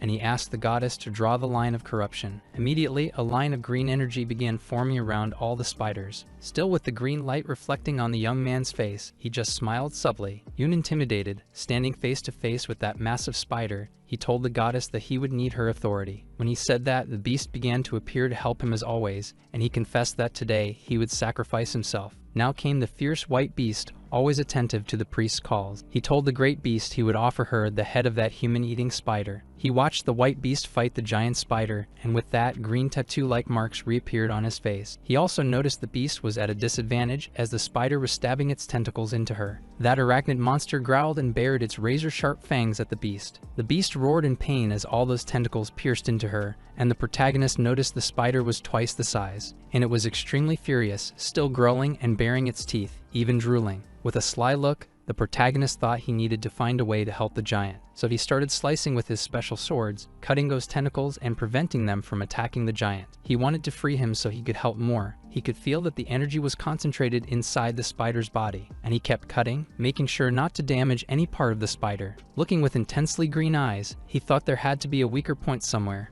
Looking up from below the spider, he noticed the weak point was now visible. He decided to strike near it, almost splitting the spider in half. Even with all that liquid splattered on his face, he was satisfied now, because he understood. He positioned his body for the next attack, and noticed the divinity was spread throughout the body. He leaped again to face the spider, intending to cut only the legs to avoid damaging the divinity. While the monster was still fighting, the protagonist told it to run ahead. Holding on tightly to something, he said he would help, and asked the great beast to make sure the spider wouldn't move. With that, the white beast opened its mouth wide and began growling louder. She grabbed the spider's legs to stop it from moving, just as the protagonist had asked. The arachnid found the sudden movements of the two strange. While the massive beast held the arachnid, the protagonist ran at a perfect angle to strike the ideal spot. He thought that even though it was different, it was still a spider, so he would only cut the skeletal part of its torso. He charged at the weak point and severed the thinnest skeletal section of the body, preserving the rest. As he did this, his gaze intensified in a deep green and extreme malice. Using a powerful strike, he got the reaction he needed. As it was being split, the spider looked at him with confusion. The protagonist had to strike several times, as that part was very dense and difficult to cut. While the beast still held it, he continued attacking the same spot. Until finally, the result he was expecting came. That piece fell apart. Now he had managed to split the spider the right way. He leaped back in front of the light created by the blow when the parts separated. The white beast summoned by the mother of corruption growled so hard that it showed all its teeth, while the protagonist, having struck the ideal spot, landed on the ground. The beast made sure that the severed part didn't fall on him and still held firmly. Its large hands gripped the spider's tentacles, and then she threw the unnecessary piece far away from the protagonist. After everything, the protagonist landed safely, placing one arm on the ground to balance himself. He was a bit startled, as he had landed right under the massive beast, who was growling and still seemed to hold a grudge. The protagonist knew he had let the beast down the other day, so he apologized for having run away. The wild beast growled, opening her mouth wide and raising her arms. Looking sideways, the protagonist thought the beast still wasn't calm enough. She was still upset. But also upset was the divinity that had been forced to leave the spider's body. She emerged from the destroyed spider's mouth and could only see the protagonist's legs. He, satisfied, pointed to himself and said he knew he was a strange person. That person was very peculiar, with red eyes and several black dots where eyebrows should be. She came out of the spider's mouth as if being spit out, clearly frustrated that her plans had been ruined. She looked at the smiling protagonist, who asked her why she had surrounded that city. That beast-like woman asked him why she should tell him anything against her will. While the remains of the giant spider and several others lay on the ground, the protagonist was seen poking at his sword. Looking down from above, He told her it was better to explain why she was surrounding the city. The more that figure refused to speak, the deeper he drove the sword into her arm. That deity even began to drool, yet kept smiling, as if not even pain would make her talk. She herself said that not even in death would she reveal something she didn't want to. Smiling, the protagonist said he had already figured that out, and from the panicked look in the deity's eyes, it was obvious what would happen next. With no other option, the protagonist simply separated the deity's head from her body. Now after that blow, his sword glowed amid the surrounding filth. Upon harvesting that deity, he gained an extra 1,000 in his rewards. He wondered how many more of them needed to be defeated before those evil spirit worshippers would say something. Smirking, he figured he had already done what needed to be done there. A somewhat devilish grin wrapped in green energy, he smiled and said he could eliminate as many as needed. After the protagonist dealt with that deity, he returned. Looking down, he saw the blazing flames and his expression hardened. He couldn't understand how they had already found and set that city on fire. Inside the gates, while the Lord remained collapsed with tears in his eyes, the people around him stared at his large body, commenting that although he was considered a lord, he looked like a pig. Now they were discussing a reincarnation, and the blonde man wanted to know the condition of the black-haired woman, who was described as unstable. Another lady, blonde with curly hair, said things weren't ready yet. She believed they might have lost some rats because of someone, and as she said that, she looked toward the young black-haired woman. With her hand raised, she expressed her full indignation, claiming that none of what she had done was intentional. She spoke of the 2 muscular monks and that man from the teaching sect who wouldn't stop bothering her. Now the 3 of them were arguing near the flames and the Lord's body about what they intended to do. They also mentioned the archer who had managed to escape, commenting about Carmen, who had dashed off on his horse. The woman with curls, green eyes, and an eye patch noticed the absence of the spider's member. They still didn't know she had been destroyed. The blonde man with blue eyes believed it was already too much, and that there was no reason for them to fight among themselves, since that bastard had escaped, and they were worried about the need to pursue Carmen. It was far too risky to let that young man get away, as they had spent many years investigating a perfect plan. The black-haired woman was extremely furious, shouting, with veins bulging. Seeing her desperation, the blonde woman realized the blonde man wasn't paying her enough attention. She knew that the man and the other black-haired woman were getting closer. With setting everything aside, she announced she would go check how things were outside. The blonde man, seeing the scene Parma was causing, asked her to calm down. When he declared he would punish Layla, the spider woman, for the whole mess, Parma, with a smile on her face and a hand on her hip, said that if that were the case, she'd stay quiet for now. But her eyes widened when she saw what was happening before her. The blonde woman's head simply flew off her body. It was the priest. He appeared with his unconventional sword and was already making heads roll. The man, upon seeing the sword with serrated edges on both sides, showed fear. Moments later, the protagonist sliced the blonde man with blue eyes in half, literally. Meanwhile, Parma, the young woman with black hair and violet eyes, clenched her teeth in fear. The protagonist wore a terrifying expression, as if he were rotting away, and it showed on his face. He thought that killing the 3rd member of that group without saying anything might be a bit unfair. So with his face returning to normal and a wide grin, he remarked that those people were capable of manipulating deities. The woman,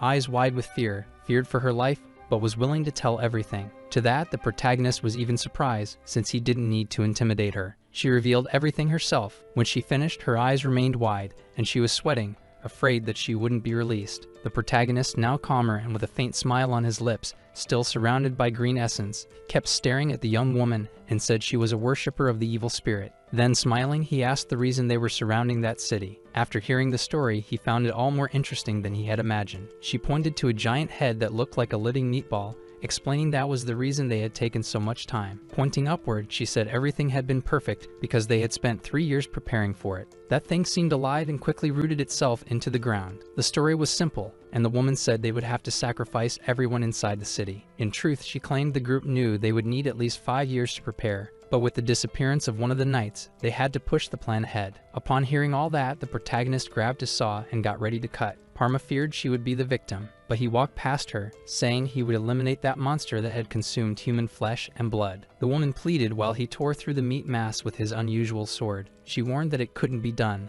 that the dignity wasn't complete yet. But the protagonist ignored her. Desperate, she screamed that everyone was in danger. Even so, calmly, the protagonist was pierced by the creature that emerged from the meat mass. The monster, awakened unstable, opened a mouth full of teeth, and rose from that strange blob. It screamed that it was in pain. Then a massive eye appeared, taking up most of its body, and from inside the meat mass emerged a divinity, screaming in fury. The protagonist simply raised his hand to remove the tentacle launched at his arm. After pulling it off and slicing it with his sword, he wore a wicked grin, Throwing the tentacle to the ground, he stepped on it and said he would sacrifice that ball of meat to his goddess. Meanwhile, Parma screamed, not quite understanding what the priest was doing. She desperately said she didn't know what might happen if he kept provoking that creature. But rolling her eyes, she accepted that this was punishment coming from the protagonist's hand. As soon as he eliminated the creature, Parma gained another 1,000 divinity points. Now her total divinity was 8,592. Just like the worshippers of the evil spirit, he had also extracted the Lord's divinity. Since the man was still lying on the ground, it was easy to collect his divinity. He knew that all he needed to gain a new authority was 10,000 units. Meanwhile, the large-eyed monster salivated while looking at the protagonist. The priest thought that if he tried to cut that meat blob with the slayer, the monster would regenerate. On the other hand, if he kept fighting, he would end up defeated. He knew that strange being wasn't like the Spider Queen, who had a weak point. While he thought, the creature, full of tentacles and with a gigantic eye, fully emerged from the meat mass. Aware that he had no other choice, he gripped his sword tightly. He positioned his feet to run, and then he burst forward, running as fast as he could, leaving the monster confused. Seeing the protagonist flee, the massive red eye widened, and the creature screamed that it was in pain. The protagonist simply approached the fallen citizens to collect their divinities. Each one represented a divinity, since they weren't authorities or anything similar. He passed by each of them, accumulating points, but it still wasn't enough. While the monster chased him, the priest smiled. He spoke to his goddess, who already knew. It seemed she was telling him he should gain a new authority before facing the monster. The monster kept running, its large eye glowing as it roared with its mouth open. Within its field of vision was the protagonist, who, from the monster's perception, appeared in black and white. The monster was already close, and when it stopped to scream, the ground cracked violently. At one point, the protagonist had to stop and cover his ears, as even the monster's voice was overwhelming. That walking disaster hurled its tentacles in the priest's direction. He looked back, already moving to grab his sword. As the tentacles flew, the monster shattered much of the ground and the surroundings, but they landed very close to the protagonist, who leaped backward and shouted for the goddess. While that huge monster screamed it was in pain, a massive hole opened above its head. From the enormous opening, the monster saw, shrinking in its eyes, the descent of the goddess's monster. The white giant brought its hands together for a devastating blow. It was the signature move of the white giant sent by the goddess, who struck the monster from above. A massive explosion of greenish dust could be seen from afar. Clenching his teeth, the protagonist already knew that one strike wouldn't be enough, but it had left the monster even more furious. Now that beast was gnashing its teeth at the great white giant. Even so, it also plunged its tentacles into the giant's body. Seeing that scene, the protagonist grew enraged watching the corruption giant being impaled. The protagonist knew the giant alone wouldn't be enough, but he asked the monster to do its best. Now the priest was thinking of a way to gather more dignity, and thus authority. To do that, he would need more victims left behind by the fire and the worshippers of the evil spirit. Since that was the case, he ran through the flames,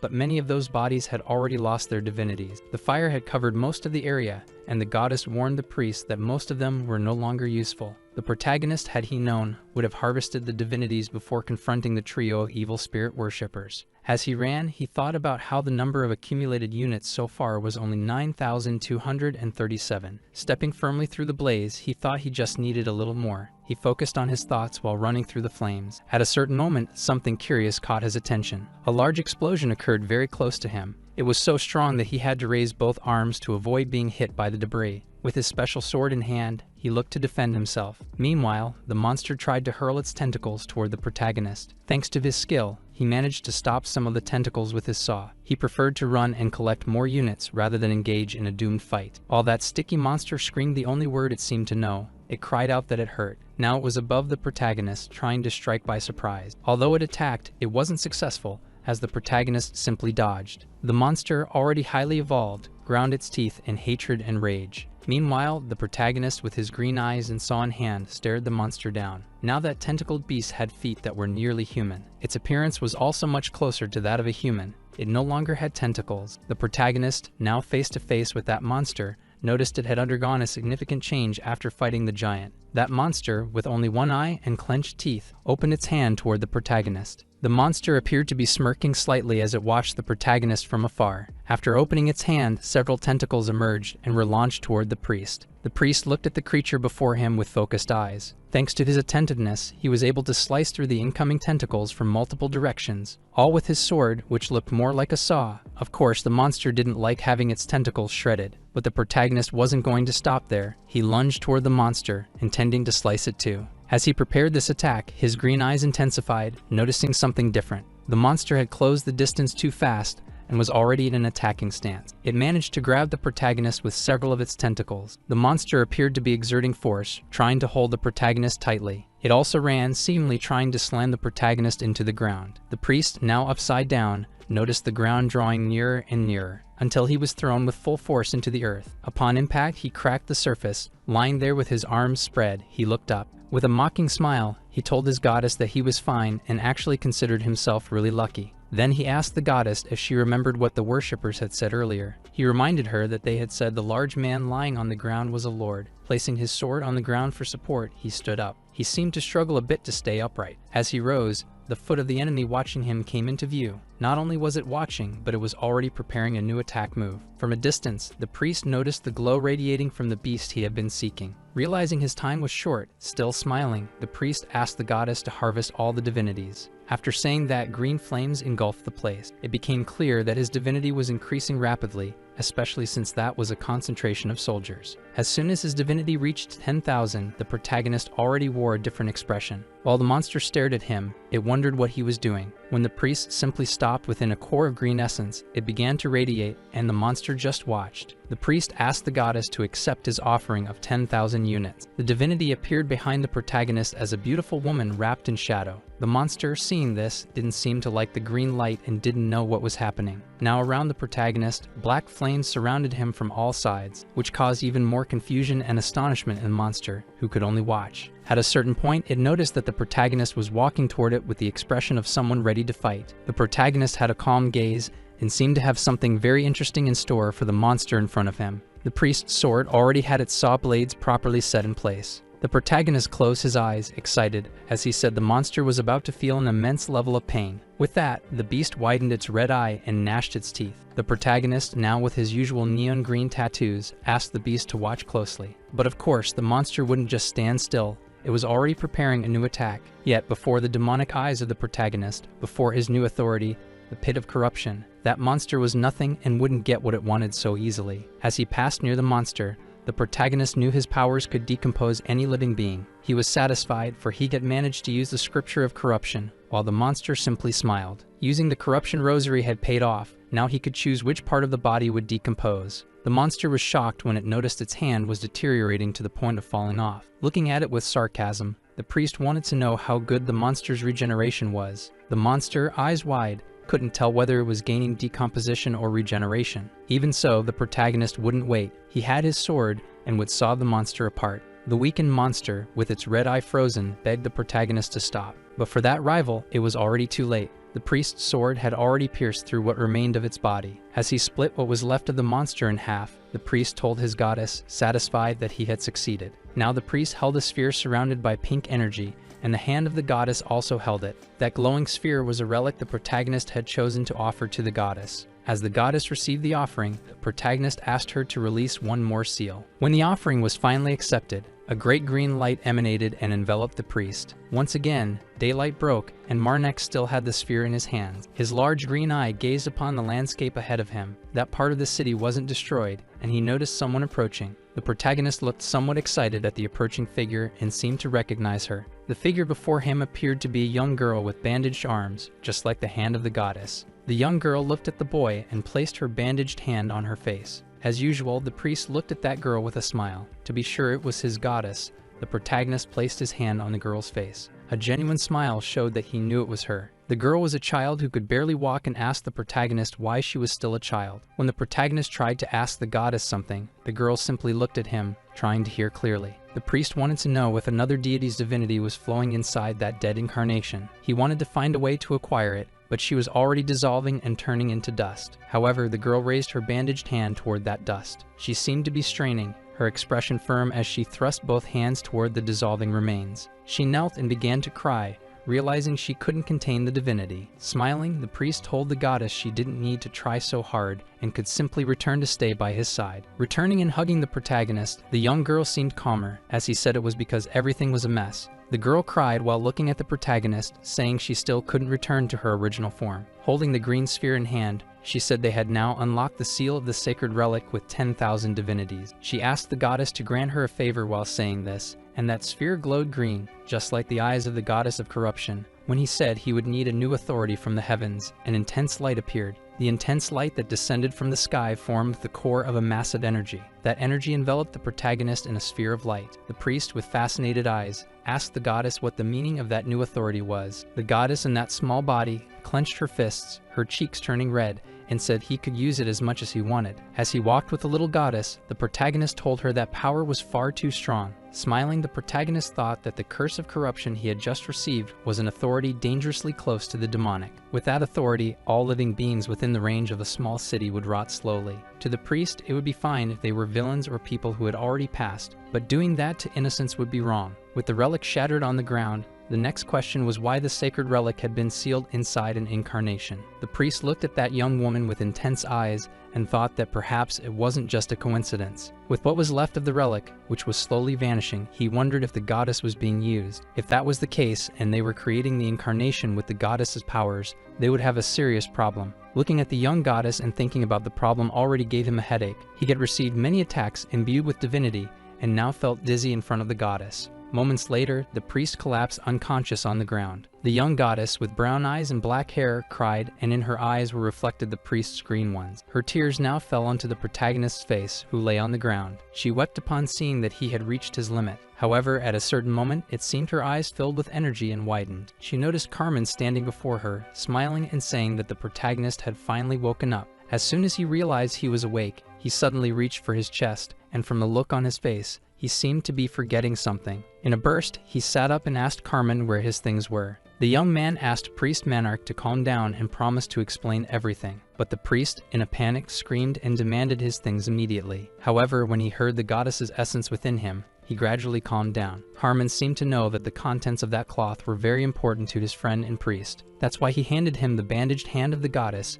and now the protagonist could hold it in his hand. Much calmer, he said he thought he had lost it, and Carmen replied that he believed it had a meaning. So he kept it. Even though others said it wasn't something worth carrying, he held on to the bandaged hand for the priest. The protagonist, radiant like someone who had received a new toy, pressed the goddess's hand to his chest. Carmen, seeing the protagonist so happy, put a hand on his head and said it was nothing. The friend remembered that if it weren't for the priest's sacrifice, who had jumped off a horse in Kelton at a certain moment, things could have gone badly, and now the priest wanted to know exactly where they were. But the friend explained they were still in the same city, and it had already been 10 days, with people rebuilding. Despite everything being ruined, there were still people from neighboring towns trying to help with the recovery. When the priest asked if there were any survivors, Carmen explained that the only living person was the priest himself. Now a beautiful landscape framed a ruined city. Some time later, a bit farther away, a man was wounded in the legs by a dagger. He seemed desperate to escape from people trying to capture him. Now with the injury in his legs, he couldn't walk anymore, and so he fell into the snow. White Boots walked toward the man. Not only he, but many others had been captured and turned into slaves, and the person hunting those slaves was a tall young woman with blue hair. When she stared at the man with her blue hair and eyes, he screamed, begging her not to do anything to him. Still with the dagger in his leg, he was in immense pain. The woman harshly said he would no longer be able to walk. The man swore he could still move at the same speed, even with his injured leg. He screamed through tears that he wouldn't try to run again, but the woman didn't seem to have any remorse. Unleashing her weapon, she separated his head from his body with a single strike. After that, she closed her eyes and invoked a sacred flame. She asked that flame to burn while the body lay on the ground. After her words, a blue flame began to spread over the man's body. The woman wished for that man's sins to burn alongside his body and head. The others should have been captured as slaves mourned, for that could be their tragic fate too. The woman, in a harsh tone, ordered everyone to keep walking without hesitation. Now short and weary steps could be seen in the snow. Those people were exhausted, but they were obligated to keep walking. If they didn't, there was already a weapon waiting for them, and the result would be the same as their comrades. The snowy mountainous landscape held the footprints left by those people. A local guard was surprised to see several bandits before him and asked if that person was handing them all over. One of the bandits, with a bruised purple eye, cried out that they were all bandits and called themselves the Snow Bears. All of them, without exception, knelt in a row and begged. They pleaded for the guard to take them, for they wanted to go straight to a prison far away from that woman. The blue-haired woman said that if that's what they wanted, the guard should grant their wish. However, the guard informed her that Lord Kelton, the one who had placed the bounty on those men, had passed away. Relying on a follower of the evil spirit, she believed it would take about a day for her to receive the reward. Still contemplating the image of those mountains, the woman asked what had happened to the worshippers. The tale was sung that priest Manarch had destroyed all of them 10 days ago. That woman had already heard of the demon-slaying priest from Gis. Because of that, she wanted to be sure they were talking about the same priest Manarch and asked the guard. Elsewhere, the priest was having a friendly meal with Carmen, who insisted on recounting the protagonist's heroic deeds. The blue-haired woman asked the guard if the priest was still in Kelton. Some already drunk friends were setting out on an adventure to a new bar. In a tavern, a blond young man drank until his cheeks were flushed and listened to a question about the priest. With that large mug of beer, he tried to hear the question properly. The blue-haired woman wanted to know if the priest was still in that town and where he was. However, everyone there was heavily intoxicated. She heard things like the priest was the very heir that stood against evil spirits. Asking about him in that bar wasn't going to satisfy her curiosity. Meanwhile, two friends rode off somewhere. Marnak and Carmen, on their horses, raced through the snow at high speed. The priest, still on horseback, remembered when the Lord wanted to tell him something. He recalled being face to face with the Lord, who spoke of a blue-haired priestess from the Sacred Flame sect. She had been looking for him, but the Lord revealed that he refused to give any information. The priest asked if she was sure he was alive, and the Lord said she had implied she wasn't certain. However, he made it clear that, when they mentioned the search for him, her eyes showed no intention of giving up. At the time, the priest even clenched his teeth, knowing it would become a problem. Now galloping at high speed through the snow, he told the goddess he was already aware of it. He and his friend were moving away from Kelton. The woman's white boots roamed the towns, always in search of the priest. The priest knew that the blue-haired woman had been evaluated by the goddess at 4.5 fingers. Now on his horse, he thanked his friend for agreeing to leave the city so quickly. Carmen said there was no need to worry. He'd rather leave the moment he had the chance than attract attention. His friend's words made a wide smile appear on the protagonist's face. 2 weeks had passed, and the two walked peacefully through the snow. The protagonist's smile was still clearly visible on his face. Carmen said he might be wrong, but he believed he had seen a carriage from the Urimal family. The priest, seeing the carriage and the people ahead, wanted to know if, by the Urimal family, he meant the great lord of the south, and Carmen confirmed it was exactly that person. The carriage bore the crest of the white camellia flower. Indeed, it was the carriage of the Urimal family. The protagonist asked Carmen if he thought it was right to greet them since they were heading their way. Carmen didn't think it was wise since they hadn't raised the Lord's banner. Maybe it was just relatives. And that carriage kept getting closer to the protagonist and Carmen. They didn't even look in that direction, passing by as if they didn't know anyone. But something caught the protagonist's attention. It felt latent.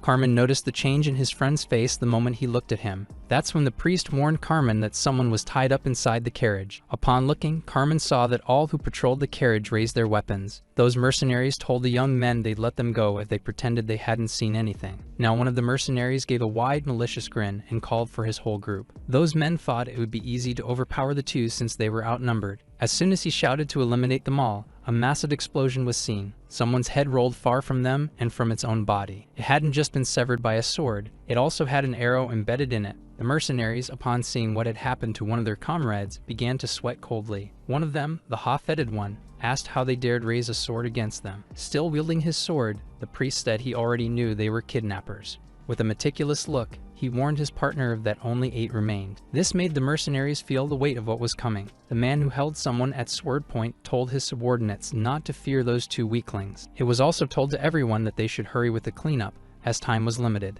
The bald man giving the orders was so furious that the veins on his forehead were bulging, and it was right in that direction that an arrow was lodged in his head. The protagonist's young friend, the archer, was the one who pulled off this feat. He seemed satisfied to see that his aim had succeeded. Carmen, looking in that direction, saw that the carriage had now collapsed, and the priest was near a woman suffering from severe nausea. When Carmen asked if he already knew the woman's name, the sweating priest said he wasn't in any condition. He also told his friend he wasn't sure if the girl had been drugged, but she was still incapacitated. Even with all those mercenaries on the ground, the protagonist mentioned that the girl's eyes were honey-colored. The girl asked the priest to stop patting her back, as it only made the nausea worse. Carmen's eyes widened, and he blushed slightly upon seeing the young woman before him. The beautiful young woman with long white hair, grateful for being saved, said she was the eldest daughter of Kalto. She said her name was Dakia, and that young woman truly had golden eyes. Carmen thought that if she really was Dakia, the daughter of the smiling young master, then she must be a mage. The protagonist, upon learning that the young woman was a noble mage, didn't seem pleased. Looking at that girl with white hair and golden eyes, he could already tell she would be extremely rude. Carmen, on the other hand, thought that even if she was a noble and a mage, they could deal with that later. That young man who liked to look at women with generous hearts was speaking to the priest. While the girl seemed to understand what they were talking about, she coughed to draw their attention. She looked at the two and said she wanted to know the name of the one who saved her life. The protagonist introduced himself, saying he was Priest Marnak, who served the goddess of preservation. The young woman smiled upon hearing the priest's name, saying it wasn't a bad name. However, she raised an issue, saying she had serious trouble walking. She wanted to know if one of them could help her a little. With trembling legs, she explained that the anesthetic gas she had been forced to inhale was still in her system. Quickly, Carmen offered to help Miss Dakia, introducing himself as the son of Enthus Valtis. The girl, upon hearing his surname, asked if he truly wanted to help her. Looking firmly at the young man, she said it could be unpleasant if people saw the black prairie dog with her. The priest watched as the girl spoke in a threatening tone to his friend, saying that at the very least he should be considerate. After saying that, she looked at the protagonist's face and asked if he agreed with her. Upon doing so, both of them widened their eyes and concluded that the girl was a noble. Besides being a mage, they looked at her as she tried to decipher their thoughts. With newfound courage, Carmen asked the young lady what had led her to such a humiliating situation. She said that although she didn't have solid proof of the culprit, she had a strong feeling of who it was. That left the priest unsure about what she was saying. The girl with white hair and golden eyes said it was obvious. The kidnapping had been planned by her brother. It was a premeditated act by Durso Aramal, and upon saying his name, the priest, keeping a sharp eye on the young woman, judged that her story could be true. While she spoke, he reflected on how in noble families, mages were rarely welcomed. Now the priest, with a more serious expression, concluded that none of the sorcerers were well accepted in those households. The image of the young girl with white hair came to his mind, avoided by nobles just because she was a mage. Every time she passed near a hallway, she would hear offensive whispers, constantly judged for using magic. The frail girl was constantly rejected, even though she was born into a noble family. None of the mages or sorcerers were well regarded, as many said it was hard to teach them proper manners. Besides the clear prejudice, there was also an old superstition that followed magic users. Because of that, it was rare to see a sorcerer in a position of prominence or leadership. There was a belief dating back to times before the old empire that mages could never reign. Now the three of them were in a quieter part of the forest, gathered around a campfire, enjoying a meal. The priest remained calm and thoughtful, reflecting that if she wanted to claim a prominent position as a sorceress, she would have to deal with her own brother. The young woman seemed at ease around the two men, even showing a slight smile during the conversation. However, as soon as she began to tell her own story, her expression turned tense, making the priest visibly uncomfortable. She continued her account, saying she knew both men were interested in her words. Carmen wanted her to go on with her story and even tried to guess what she would say next. The priest, noticing how irritated the young woman was, assured her that both he and his friend were paying attention. But the young woman shot the priest an unfriendly look. Trying to ease the tension, he commented that she was so caught up in telling her story that she let the meat on the skewer burn. When she looked, the meat was indeed slightly overcooked, so he handed her his own skewer where the meat was still juicy and flavorful, which drew an unexpected smile from the young woman. As he gave her the skewer, he remarked that maybe she'd feel better if she cooked a little less next time. Smiling, he said that cooking meat just right was easy. All you had to do was talk less. The young woman didn't appreciate those sharp words coming from the priest. The fireplace remained lit, and the moon shone high in the sky. Meanwhile, the young woman resumed the conversation, saying she had a proposal and wanted to hear their answer. The priest, just by looking at her, already suspected what her proposal would be, and upon hearing it, he confirmed his guess. She wanted the two of them to escort her to her home. She promised to reward them with gold equivalent to each of their weights. As she said this, her expression turned serious, showing that something important was at stake. The priest couldn't hide his excitement at the mention of gold or great rewards. His eyes were already gleaming. His mouth curled into a goofy smile, unable to conceal his fascination with the glint of precious metal. However, the original client of that journey was Carmen, who was already growing uneasy as he stared at his compass. Seeing his companion concerned about the time the escort might take, he considered turning down the offer. He also remembered the moment Carmen returned the goddess's hand to him, preventing it from burning. If it were up to the priest alone, he would have set aside the gold offer and followed Carmen to his destination. But the goddess seemed to have other plans in mind. Understanding what she wanted, the priest joked, comparing himself to gold on a scale. When Carmen raised his hand clenched in a fist, it looked like he was about to make a decision. The girl in the night, realizing this, grew excited, for they would now get what they needed. Carmen, determined to honor his family name, took it upon himself to protect that young woman. After long treks through the snow, step by step, The group pressed on with determination. The priest finally saw the next city appearing in the distance, which made the young woman quite excited. She ran happily, as she would finally return home and enjoy a nice hot bath. However, before anything else, they stopped at an inn, wanting to bathe and have some beer. Smiling, Carmen approached the two and informed them he had reserved 3 rooms on the 3rd floor. The priest's plan was simple. Everyone would bathe and then gather for dinner together. The inn, though small, was clean and cozy. The food didn't take long to arrive, and they all ate with pleasure, satisfying their built-up hunger. While eating, the priest paid attention to something that was bothering him. He couldn't relax, as a young woman serving the table next to them was being harassed. A man with blonde hair and a mohawk and a thick beard, arms crossed, approached the table with a threatening expression. He warned the other men to stop bothering her, but one of them wasn't intimidated. While the soup was still on the counter, the man wanted to know when he had supposedly bothered the girl. Carmen, chewing slowly, commented to the priest that the atmosphere was getting tense, and he thought they should intervene. But someone acted first and didn't wait. A strong punch landed squarely on the man's face. The impatient one was the white-haired young woman, clearly outraged by the situation. With a single blow, she sent the man flying a good distance, shocking everyone present. The priest in the back observed the scene with a satisfied expression. When another man tried to act disrespectfully, a hand grabbed his head firmly. His face was slammed against the table with force. It was the priest who wouldn't tolerate disrespect before his eyes. After the impact, he lifted the man's head to see if the punishment had been enough. Seeing the man had learned his lesson, he let him go with a smile on his face.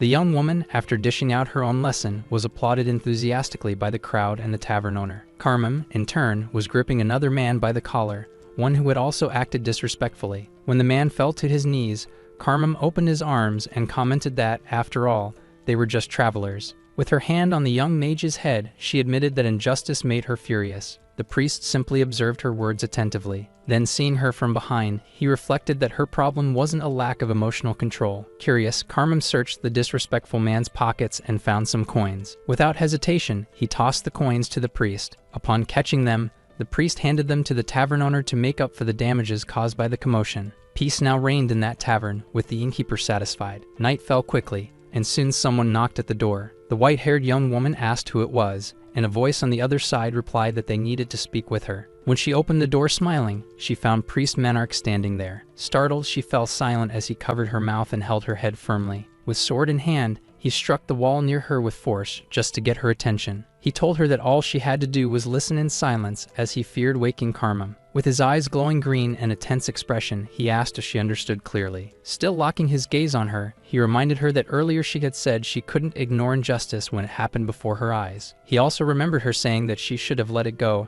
at least in that situation, since they were being pursued by forces they didn't understand. She herself should know how important it was not to draw attention, and if she acted like that again, she would ruin everything. Still holding her head against the wall, the priest warned that if she repeated that behavior, he wouldn't hesitate to strike her. Pointing that object at her with a threatening look, he cut off any attempt at a response and asked if she had understood, demanding that she nod slowly if she had. The girl, eyes wide with fear and brow raised, nodded in agreement. After realizing she understood, he gave a small, crooked smile. Finally releasing her head, he looked back toward the door and coldly wished her a good night. After he left, the girl remained frozen, now breathing heavily with her mouth open, shaken by the intense scare. Leaving the room, the priest spoke to his goddess, explaining that he had to act that way to prevent the situation from escalating. As he walked down the hall, he said they couldn't risk being discovered at this point in the mission. While he talked with the goddess, the young woman remained in the room, now sitting on her own legs, overwhelmed by a feeling of desolation. But the priest knew there wasn't much he could do, for the girl seemed to suffer from a compulsive disorder related to justice. At that moment, the scene shifted to reveal a grand, luxurious mansion. Inside it, someone needed to explain why the attempt to kidnap Dakia had failed, while another person sat silently. The person reporting trembled with fear, explaining that more financial resources would be needed to continue the mission. But the contractor, irritated, said he had already given enough money, and with his nails painted black, called the informant closer. The man who received a slap across the face was the regional manager of the World Secret Organization. Now the employer demanded to know in detail the reason behind the operation's extra cost. Sitting on the floor, the manager touched his face, still red from the blow, while thinking of how to explain. With lips trembling from fear and sorrow, he took a deep breath and summoned the courage to speak. He thought of his wife and children, and knew that if he didn't face the situation, he would be putting both his life and his family's at risk. So he bowed until his forehead touched the floor, demonstrating submission and desperation. He said everything had happened because of the interference of a priest devoted to the dignity of preservation. He explained that the priest involved was known as the Demon Slayer. Upon hearing that name, the noble-looking man became even more enraged, baring all his teeth in fury. The manager, seeing the fury before him, decided to reveal that this priest wasn't just any man. He explained that the priest had defeated a demon that transformed into a colossal monster. He also reported the priest's recent feats in Kelton, where he had killed a creature created by the cultists. He recalled that the man had faced everything alone and had thus earned the title of arch-nemesis of evil spirits. That man with pointed ears and golden eyes began paying much closer attention upon hearing of such deeds. The manager then added that the priest was also accompanied by the eldest son of Valtis. It was at that moment that the golden-eyed man asked if the two were in possession of Daikia. Still on the ground, the manager gave a timid smile upon hearing he would receive more resources to continue the mission. With a threatening gaze, the man ordered that next time, success must be guaranteed. Despite the slight smile, the manager was sweating and gulping nervously, clearly intimidated. Meanwhile, in the same inn, in the comfort of his own room, the priest was feeding the little goddess. He commented to the tiny one that perhaps he had been too harsh with the white-haired girl. But when the goddess asked why he cared about the girl, he said it was because she was a client. Before he could continue, someone knocked at the door. As soon as the knocks were heard, the goddess quickly hid herself in a green aura. Seeing that it was the young Daikia, the priest told her she could come in. Even as he said that, there was a hint of apprehension in his eyes. The young woman entered the room, closed the door, and leaned against it without saying a word. She stared fixedly at something on the bed, visibly intrigued. It was a plate with various foods that the priest used to feed the little goddess. He, noticing her gaze, took the plate off the bed and invited her to sit. Both of them sat at the edge of the bed and remained silent for a few moments, until the young woman broke the silence, asking if the reason for such a harsh reprimand was because she was a mage. As she spoke, he remained silent, still seated beside her. He seemed to reflect on her words, and after a moment of thought, he replied that yes, that was the reason. The young woman, sighing, said she already knew, as she had seen it in his eyes. He didn't immediately understand what she meant by that look. She continued, explaining that she was used to that kind of look from people who had been hurt by mages. But she confessed that, for the first time,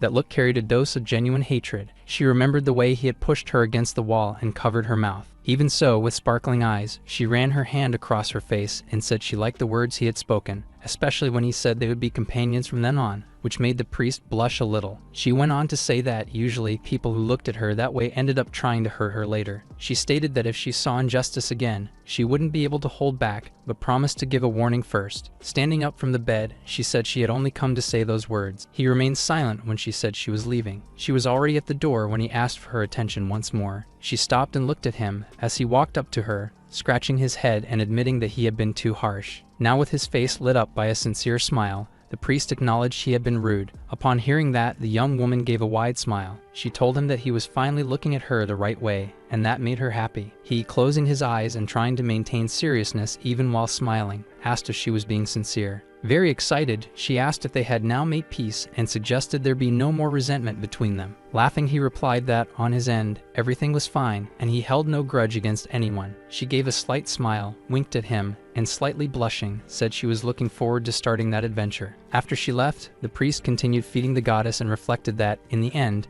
mages were also just people. Even hearing a few complaints from the goddess, he felt content, because hearing her voice brought him peace. The little goddess, while eating, said the priest was finally starting to understand, and as always he felt happy feeding the little one, who seemed to be eating well. A few days later, still at the same inn, some citizens arrived, already intimidating everyone outside. A large bald man kicked the door open, shouting for the priest. He threatened the blond man with a mohawk, saying he would destroy everything there if he didn't find him. With veins bulging on his face and a furious expression, the bald man ordered that the priest be brought to him immediately. Far from there, someone held a piece of paper in his hands, though he suspected there was something wrong with the orders he had received. He examined the paper carefully, which bore a strange request regarding the capture of a maiden from the Arimal family. The paper gave off a faint trace of a priest's scent, someone the man didn't yet know well. At the bottom of the document, there was also a drawing of the protagonist's face, identified as Ark, the declared enemy of evil spirits. The man studied the image carefully, sweating profusely and scratching his cheeks as he stared at the priest's face. While holding the paper in his hands, he heard someone call his name. One of the subordinates informed him that the priest was nearby, but the silver-haired woman was not with him. Sajida grew irritated almost immediately and demanded to know exactly where the priest was. He wanted to understand whether that man was looking for a fight or setting up a trap. As he stepped out of his tent, he found the protagonist gripping the neck of the burly bald man. Without thinking twice, Sajida ordered all his subordinates to lower their swords immediately. Noticing that the vassals were slow to obey, he shouted even louder, his face twisted with rage. His tone was so threatening that the mercenaries began to reconsider any thoughts of disobedience. At that moment, Sajida realized he had overlooked something very important in the contents of the request. He walked forward, face flushed with fury, reflecting on the size of the mess they were in. The priest, meanwhile, simply watched the man approach, not moving a single muscle. Sajida's face showed clear discomfort in the presence of that intimidating stranger. Trying to appear calm, he forced a smile and asked the priest politely if he was the one called Manarch. He then asked, kindly, if he would release what he was holding in his right hand. Without hesitation, the priest let go of the brute, causing him to fall to his knees. The protagonist then stated that he wished to have a direct conversation with the leader of the mercenary group. He made it clear, with a firm smile, that he wasn't there for games, but neither was he seeking trouble.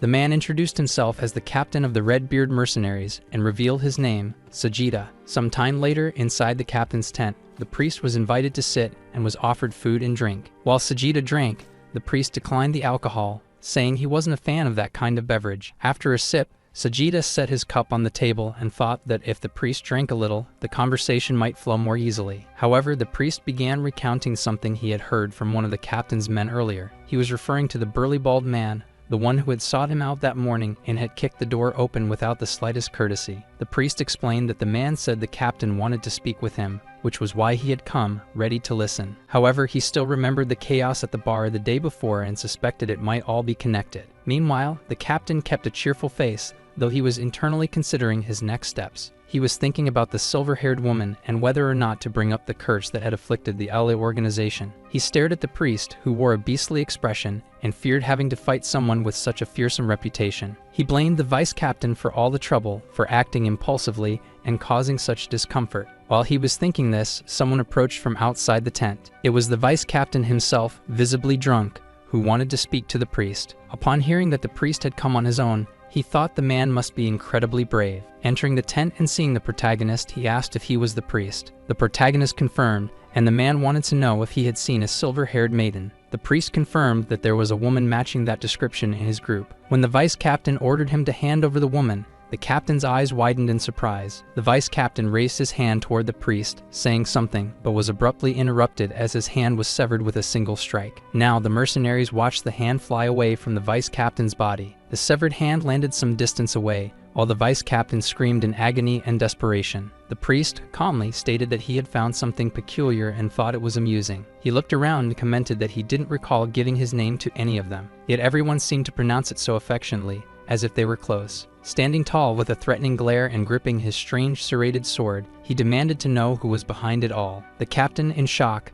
stared at the man and realized that the question could no longer be avoided. Someone shouted that the vice-captain had lost his arm. Several mercenaries rushed into the tent, alarmed by the situation. They believed the priest hadn't understood the seriousness of what he was doing. When they saw that he had also severed another man's head, they said he had to be stopped. But instead of attacking, the mercenaries hesitated, terrified by the priest's cold demeanor. He remained expressionless, even as the scene turned drastically violent. While the captain listened to the vice-captain's cries for help, he simply watched. That man lay on the ground, trembling, soaked in sweat, and begging for someone to save him. The protagonist, still standing, kept his serrated blade pointed at him. He was about to deliver the finishing blow, as the man refused to answer. However, before he could strike, the tip of a spear appeared and stopped the blade's advance. Surprised, the priest looked back and saw that the captain had intervened. He held the spear firmly, preventing the final blow from being delivered. The captain said that his bond with the vice-captain was deep, with over 15 years of companionship. He said that for that reason, he couldn't allow this to happen. Even so, the protagonist easily dodged his attacks, until, with a precise movement,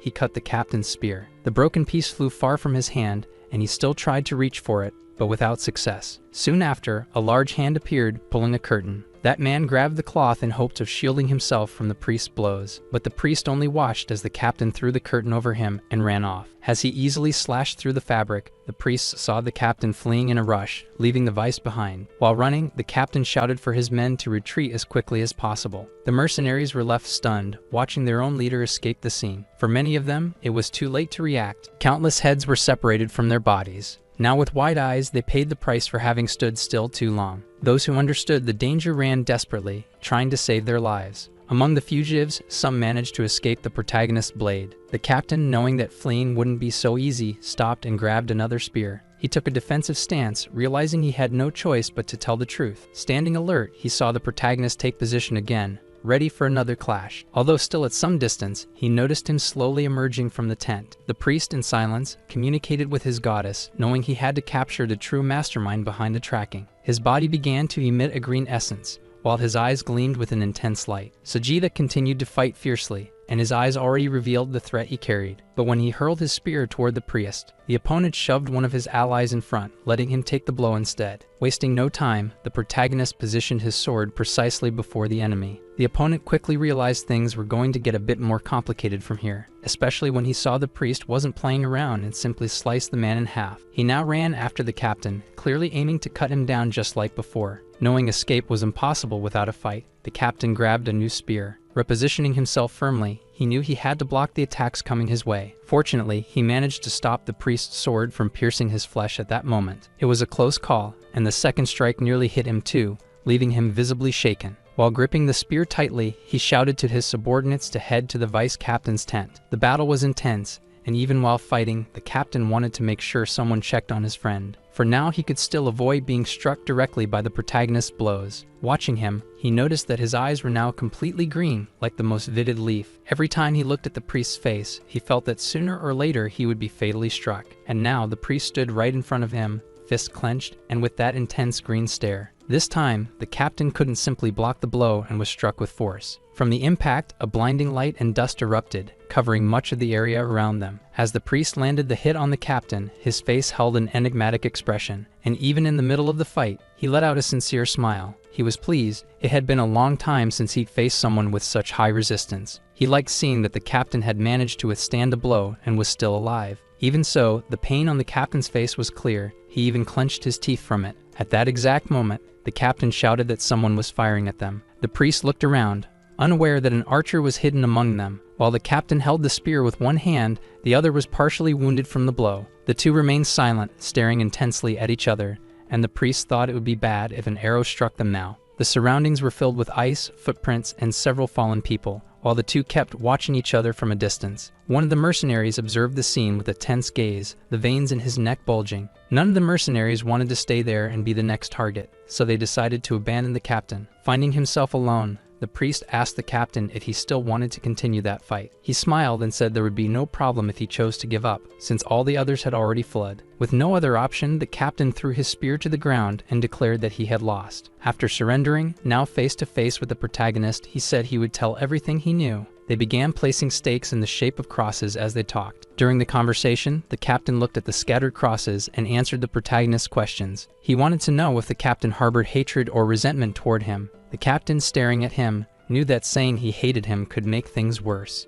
The priest then made it clear that he would not spare anyone who deeply hated him. Sajida gave a smile and agreed that he was right to say that. As they both observed the large number of crosses, the captain decided to take the initiative and said he would be straightforward. He commented that mercenary work sometimes involved eliminating people, or being eliminated. He said that living in barracks and working with mercenaries who had recently killed his friends was contradictory. He stated that he had never hunted anyone with an axe, so he neither hated nor liked the protagonist. He recalled the mercenary banner and affirmed that the organization had been bankrupt for a long time. That's when the protagonist asked the captain what he planned to do from then on. With a tired smile, the captain replied that he didn't know. It had been 15 years since he last felt what it was like to be alone. That's why he felt a little lost, but he needed to reflect and would probably end up working as a mercenary again. The protagonist heard this with a satisfied look, as if thinking of something important. He shared his thought with the man in front of him, advising him to choose a decent employer this time. With those words, the captain looked again at the priest, who said it would be better to find someone who paid well. That made the captain widen his eyes and look toward the horizon, visibly deep in thought. Some time later, they returned to the inn, where the silver-haired girl was visibly irritated. Even though the three of them were seated at the table, surrounded by food, silence reigned, until the priest asked the girl if she was staring at him like that because of his dirty clothes. Angrily, she replied that he was perfectly clean,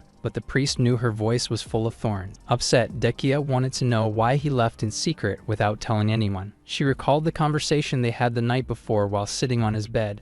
she thought they had become closer. With her hand on her chin, she asked if she had misunderstood something from that conversation. She also remembered how he had pinned her against the wall and covered her mouth, telling her not to act rashly. Now sitting at the table, still upset, she said he had left without even saying goodbye. Treating her like royalty, the priest decided to ask a question. She looked at him intently as he asked if she had ever dealt with someone before. Tilting her head downward, as if in deep thought, she replied that she had never taken anyone's life. He confessed that was exactly why he went alone. Some actions needed to be taken with firmness, but that didn't lessen her feelings, and she said he should have at least explained himself. As he thought about all that, the priest reflected that he hadn't told her so she wouldn't worry, but next time, he would let her know. At that moment, the three of them noticed someone approaching, breathless, shouting for Dakia. Looking toward the door, they saw it was Carmen, yelling that the priest had gone off to negotiate with mercenaries. Now everyone was at the table with cheerful faces, listening to Carmen insist they should grab their weapons and go help the priest. Only after a while, once calmer, did he realize the protagonist was right there, safe and eating. He also noticed the presence of a stranger sitting at the table. Approaching, he asked the protagonist who that person was,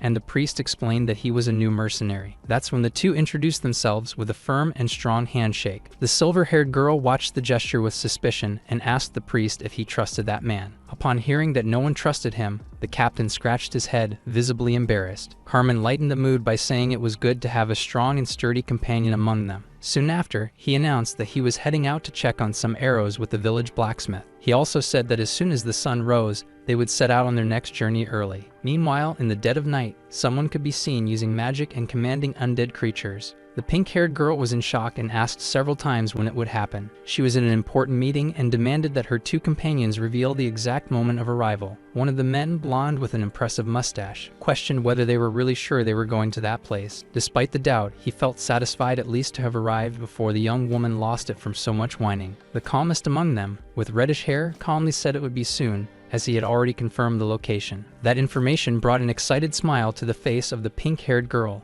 who insisted on knowing if he was really sure. She moved closer to the redhead, wanting to confirm if they were truly arriving in Erdiko. The red-haired person, still lying down and flipping through a book, asked why she doubted so much. She claimed she believed it, but the moment made her tense, which resulted in a strange smile accompanied by a few threats. Soon her eyes lit up with a pink glow, and the smile became more twisted as she said she would tear everyone into little pieces. Meanwhile, someone walked through the snow with a wide smile, already happy they had finally arrived. It was the silver-haired girl who stopped and looked back while chatting cheerfully with her friends. Carmen observed the city of Erdiko in the distance and said he couldn't wait for a hot bath. From afar, a figure watched the group, not immediately recognizing who they were. But as soon as he identified the priest and the protagonist, he also turned his gaze in their direction. The person started running, urgently asking if he really was the demon-slaying priest. The man took the protagonist's hand and said he was begging with all his soul. He pointed in a direction and pleaded for the priest to speak with someone who needed help. That person wouldn't listen even to the city's lord and continued summoning undead without pause. The man told the priest he would pay him well, while Manarch placed a hand on his head and said he didn't believe that would change anything. The man insisted that he at least try, and the captain, looking at Carmen,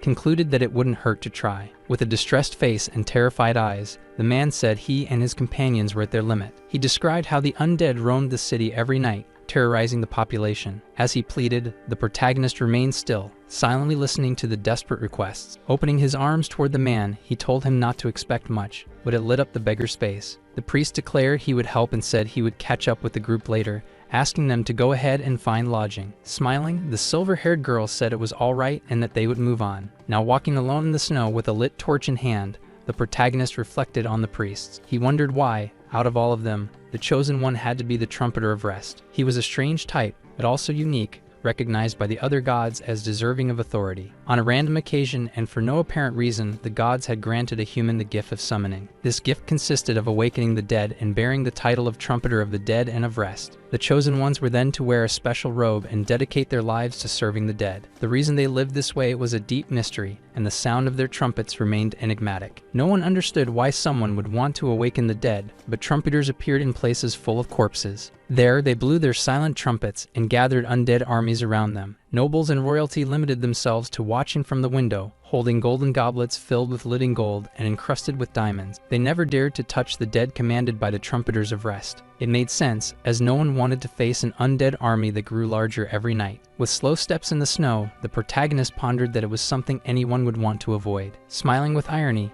He imagined that the trumpeters of rest must live in complete solitude. As he approached the trumpeter still holding the torch, the protagonist greeted him with respect. However, he received no reply, as the mysterious figure merely watched him in silence. The priest then commented that many had already tried to speak to him, but he acknowledged he couldn't refuse a request for help. Still smiling, he said that for ordinary people, the wandering of the undead was disturbing and disgusting. He looked at the dead, then at their master, and asked if there was a greater reason for being there. The trumpeter said he didn't stay long in any city, always moving from place to place. Then he revealed it was because of the followers of the evil spirit that he needed to keep moving. Pointing in a direction, the trumpeter said they were the ones responsible for so many deaths. The protagonist looked back upon hearing that, trying to grasp the seriousness of the situation. Maybe gritting his teeth and raising an eyebrow, he braced himself for whatever was coming. He immediately positioned himself to attack, convinced it wouldn't be like what happened in the city of Kelton. He dashed toward the city, determined to prevent the same horrors from repeating. After a long time, someone was walking through the flames, searching for something that seemed lost. It was the pink-haired girl, complaining that he was nowhere to be found. But the red-haired man insisted that his companions had already confirmed the protagonist had entered the city.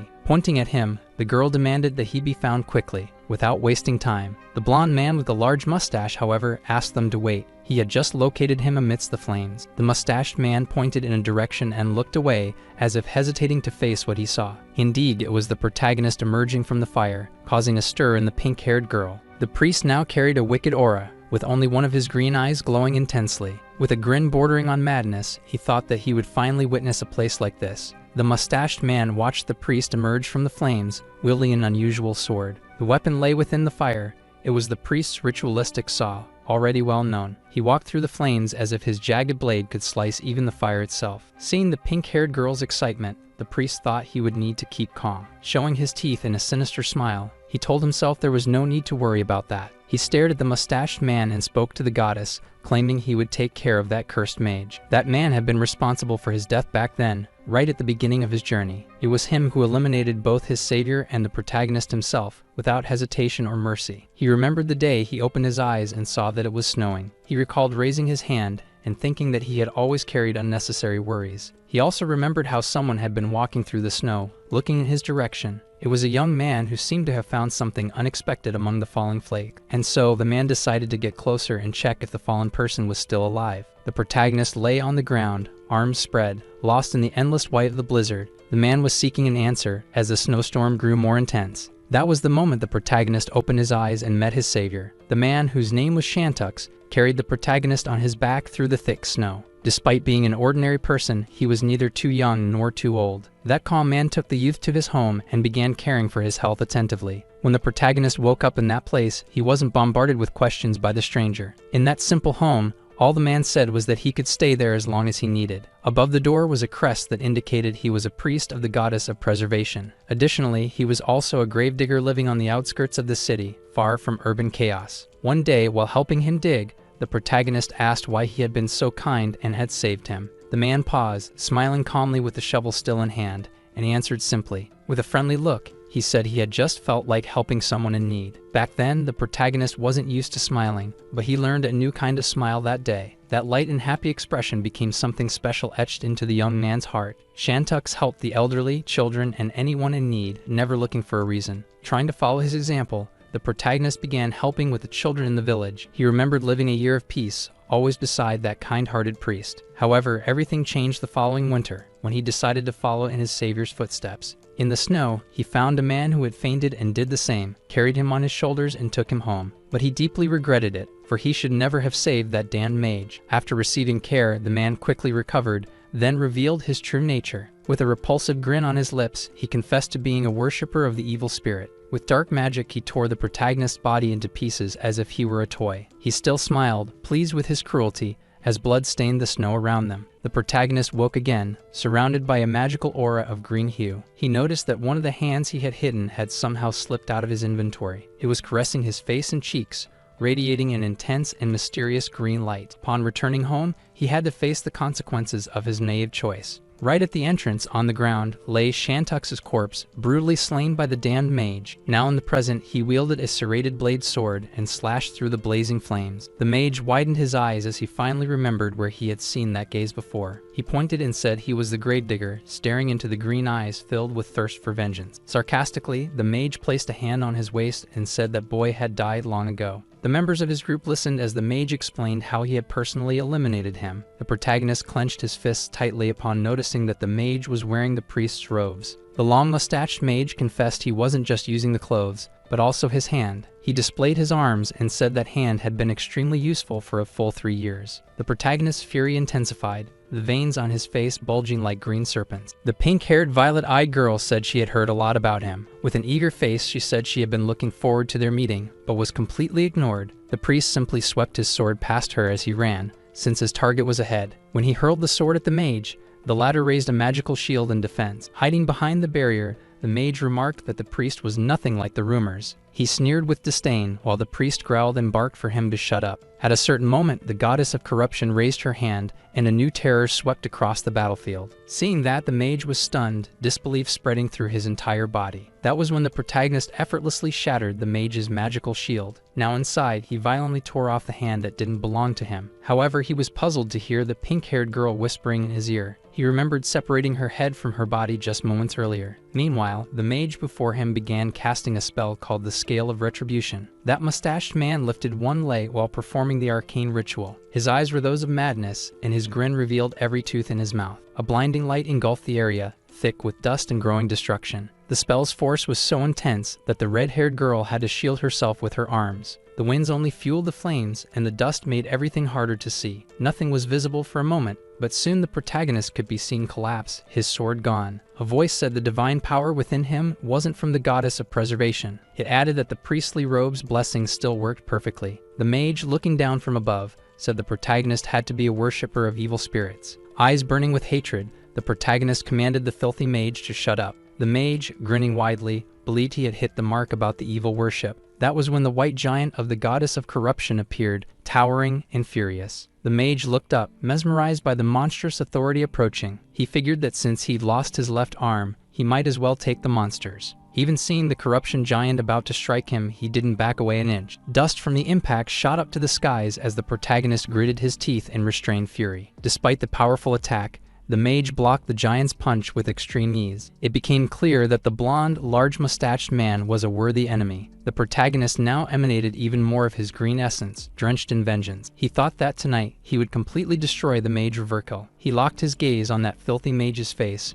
knowing he would do anything to eliminate him. In another area not far from that chaotic scene, some rather strange civilians were being repeatedly struck. Sajida, gripping his spear firmly, landed precise blows on the poor wretches who had gone mad. Looking back, he noticed the young girl questioning him with concern, asking if the fallen man had died. With the spear resting on his shoulder, he replied that not yet, but if they didn't act fast, the mad ones would counterattack fiercely. Carmen, watching the whole mess, could only think of running straight to the burning castle. However, the silver-haired girl looked worried about the priest, fearing he was still amidst that chaos. The former mercenary captain, however, knew someone as impressive as the priest wouldn't fall so easily. Bodies lay in twisted positions across the ground, amid the eerie flames devouring the landscape. People were scattered everywhere, while the Lord's castle was being consumed by an uncontrollable fury of fire. The castle's entrance was entirely swallowed by flames, a visual hell. Meanwhile, the three companions tried to quickly decide what they should do in that madness. Carmen already suspected that the widespread madness among the population might not be the direct fault of the local lord. Dakia, the proud lady, gracefully turned her face toward the voice calling for her attention. Sajida firmly warned that if they didn't take down the madmen quickly,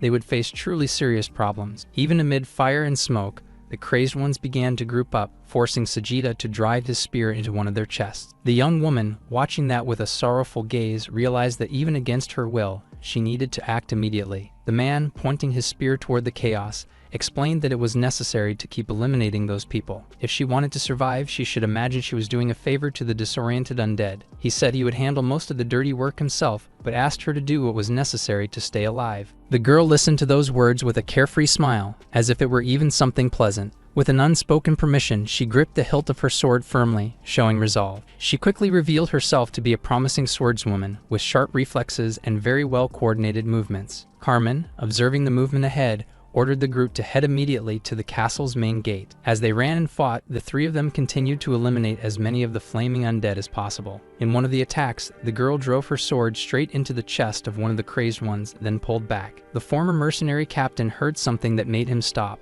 It was a familiar voice that caught his attention. Turning in that direction, he noticed the presence of a colossal being wrapped in a glowing violet light. Focusing his eyes, he realized it was a massive monster, and near it, the priest, covered in dust and soot. The pink-haired girl, watching the scene nearby, thought it was all incredibly cool. She saw the exact moment the mage stopped the attack of the white giant of corruption with just the palm of his hand. As the girl filled with joy, the red-haired figure behind her said he wanted to resolve everything through conversation. Looking at the priest, he explained that he couldn't miss this chance, as he had waited a long time to find Marnak. He firmly told the white giant of corruption that they were now ready to begin the promised attack. Obeying the command, the giant clenched its fist tightly, preparing a violent blow toward the mage. With a deafening roar, it declared the start of the most intense battle they had ever witnessed. The mage, for his part, was already preparing his luminous power, wrapped in radiant energy. The giant's attack was so powerful that it shattered the mage's magical shield with alarming ease. At this moment, the protagonist was already gripping his saw tightly,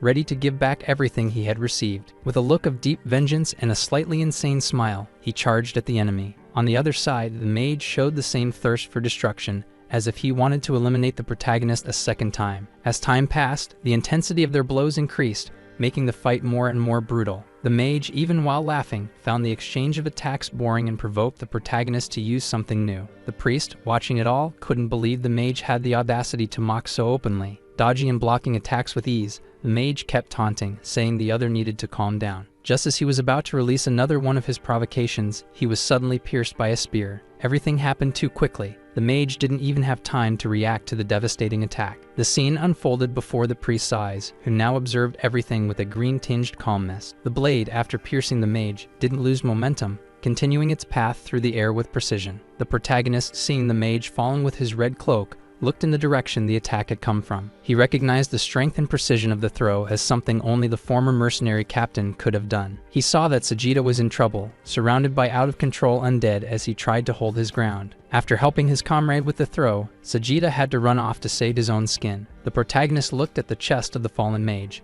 but didn't react immediately. Gazing at his saw, he remembered reading somewhere that revenge was a useless thing. Now, with the red-cloaked mage on the ground, he could finally experience that lesson in practice. With a serious expression and traces of slight sadness, he approached, thinking he didn't want anything dramatic. Standing before the body, he wondered if the ending really had to be so hollow and futile. With his eyes glowing intensely, he prepared to offer that corpse to the goddess of corruption. But as the energy began to emanate from the body, the protagonist realized that the mage was still alive. He began to release a divine power, as if something had explosively awakened inside him. The mage then remembered the moment his arm had been torn off by the protagonist's serrated blade. He said, filled with hatred, that before anything else, he needed to recover the arm that had been taken from him. The protagonist watched it unfold and heard the mage's companions express pure terror. The red-haired girl screamed that everyone needed to run immediately, as they were now in real danger. The pink-haired girl wanted to stay, wanted to witness the spectacle. She didn't want to miss such an exciting moment. Against her will, however, she was dragged away by her companion, who shouted that this was sheer irresponsibility. While the pink-haired girl protested, the other pulled her forcefully, telling her to shut up so they wouldn't draw attention. The protagonist, hearing the shouting,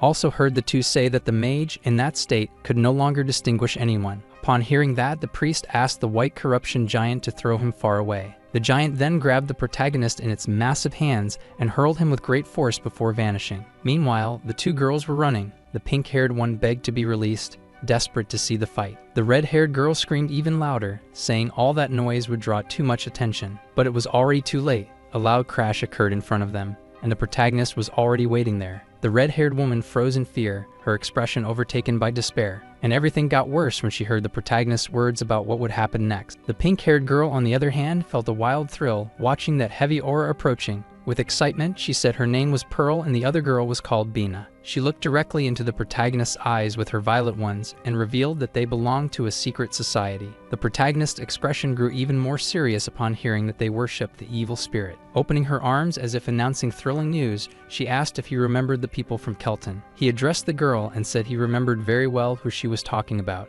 She then revealed that all of them had been part of Liberatio, just like she was. With the same crazed smile and wide eyes, she said that was why they were all waiting for the priest. Walking confidently toward her, he asked how many people were involved in that mysterious group. The young woman said she didn't know for sure, she was only there because they told her she could do whatever she wanted. With a delirious smile, she said that probably that strange mage knew a lot more about the organization. Pointing to a side where several people were being eliminated by a powerful lightning bolt, she said they were there for an important mission. In the direction of the lightning, it looked like the mage was collecting magic in a sinister manner. The priest didn't care about the mage at that moment. He wanted to understand Liberatio's goal more clearly. That's when the red-haired girl decided to speak, saying she would explain it very well. With her eyes closed and making a hand gesture, she declared their objective was far too simple. Suddenly, she opened a half-crazed smile and stated they wanted to create a new world. She said it would be a place where gods wouldn't exist and no one would ever be persecuted for anything again. The priest simply closed his eyes and adopted a stern and angry expression. Right after, he stared at the girl and asked if that was why she had burned down the entire city. He asked if that was really how they intended to start a world without persecution. Opening her arms, she said she didn't want that either and blamed the mage for causing all the problems. To the priest, who was watching the girl closely, she said they still needed to collect a few things. When he heard that there was something he had that the group wanted,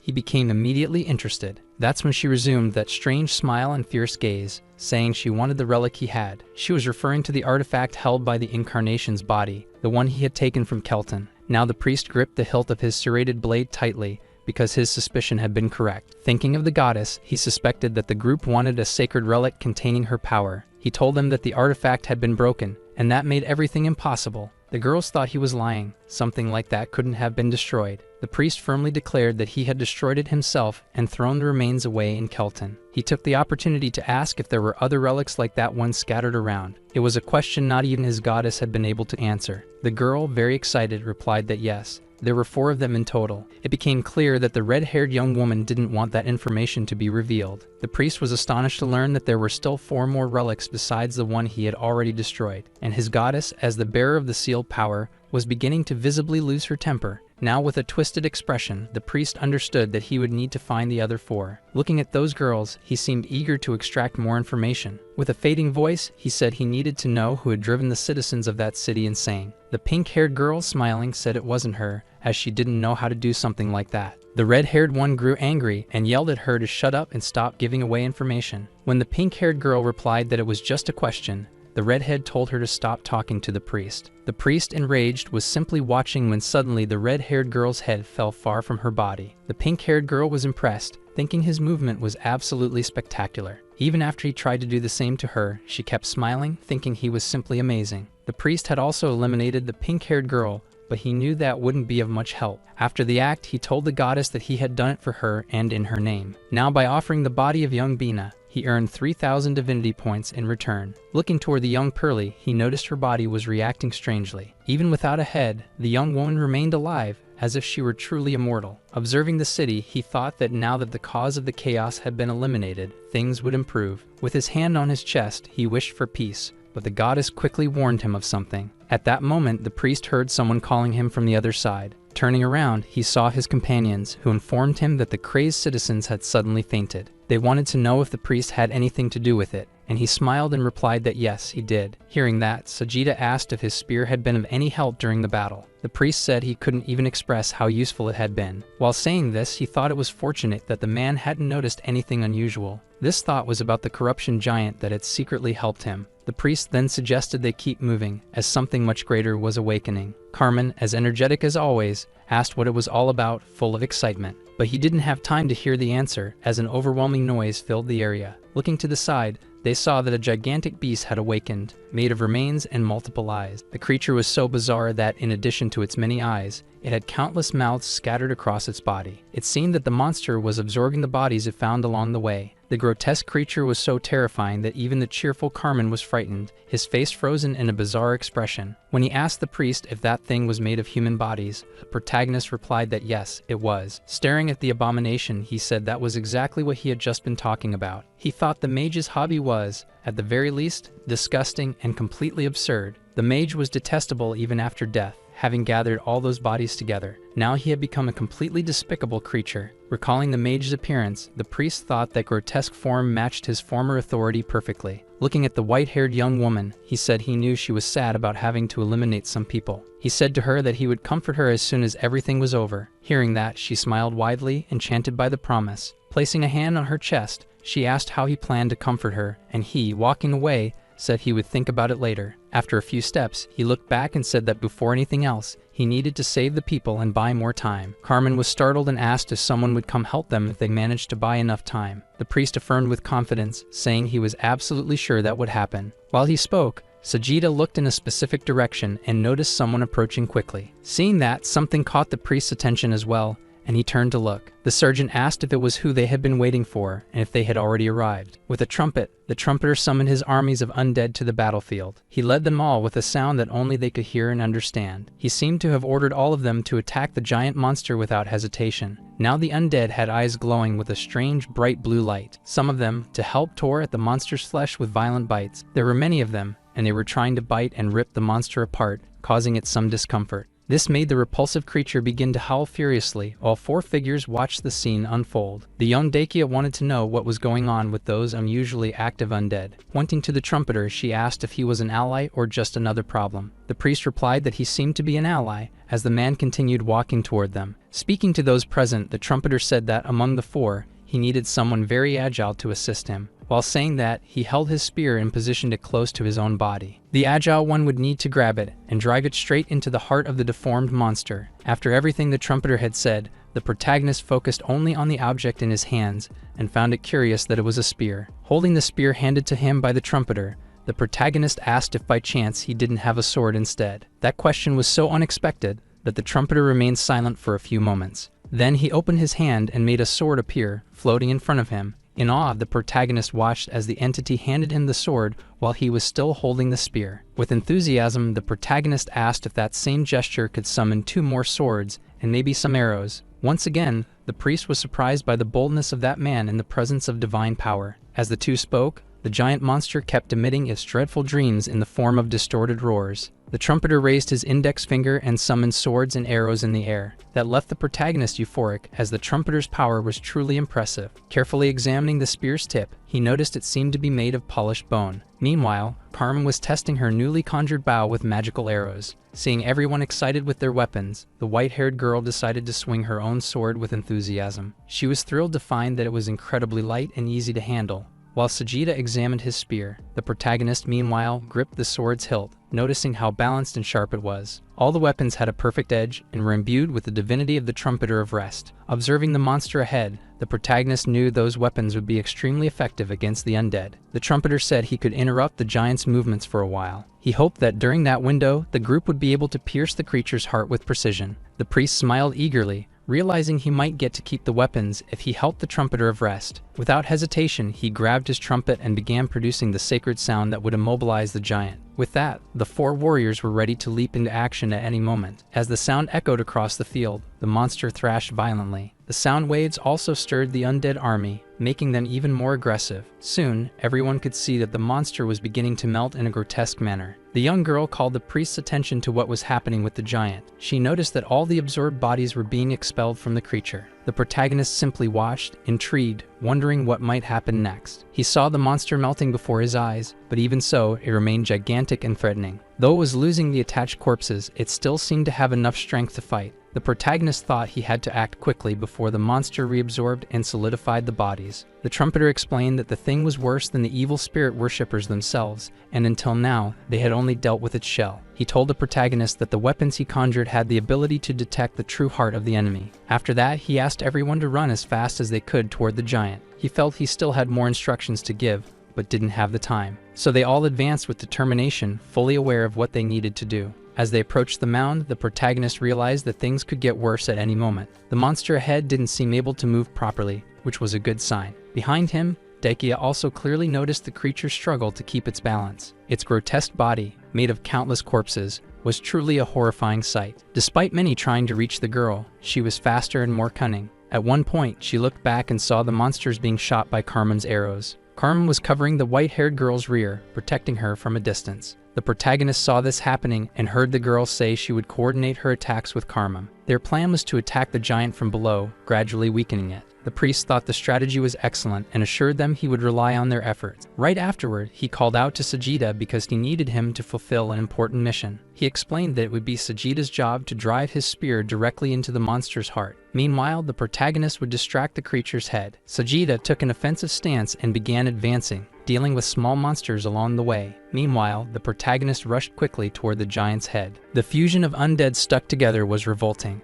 but he cut through them all with speed. He charged with fury, using his sword and moving like a living arrow toward the enemy. He believed there was a special reason to destroy the creature's head first. Wielding the sword that emitted a green light, he remembered what the goddess had shown him. He knew there was a fragment of divinity trapped right in the middle of the head. He was determined to shatter it completely in order to eliminate the evil. Besides that, the face of the traitorous mage was embedded among the bodies, which enraged him even more. The protagonist stared into those detestable eyes, and with a resolute expression, decided to end the torment. Disgusting memories of that mage resurfaced in his mind, increasing his fury. Meanwhile, Sajida was advancing silently toward the giant's vital organ. The protagonist stood before the mage's head, determined to slice it into 1,000 pieces. Just as he had planned, he cut the creature's head into hundreds of parts. When he noticed there was still a remaining fragment, he decided to exterminate it completely. He raised his hand as high as he could and brought the sword down with force on the last piece. He crushed what was left of the mustached mage, ending the most disgusting chapter of his past. Doing that left him deeply shaken, but also fulfilled like never before. The head of that bastard was finally destroyed, and with a slight smile, he expressed his inner peace. Meanwhile, Sajida had already positioned herself before the main organ and was waiting for the right moment. At the exact instant, she drove her spear directly into the monster's heart. The giant thrashed in unbearable pain until it began to vanish before everyone's eyes. The smaller monsters also disappeared around the silver-haired girl, who was left confused. At first, she didn't understand why the enemies had vanished so suddenly. Turning around, she noticed the reaction of the larger monster, which was now just a putrid puddle of corpses. The trumpeter observed everything from afar, with an expression of admiration and respect. He walked with his boots through the black sludge while holding the purified core firmly. The protagonist, in turn, felt at peace for having fulfilled the vengeance he had long awaited. His master Salvador could now rest in peace, as the traitor had been completely destroyed. The one approaching the hero was the silver-haired girl. She watched him closely while asking if he had been hurt. He, noticing Sajida's absence between the two, showed concern and asked where she was. Shortly after, Sajida appeared holding the spear and exclaiming how amazing that weapon was.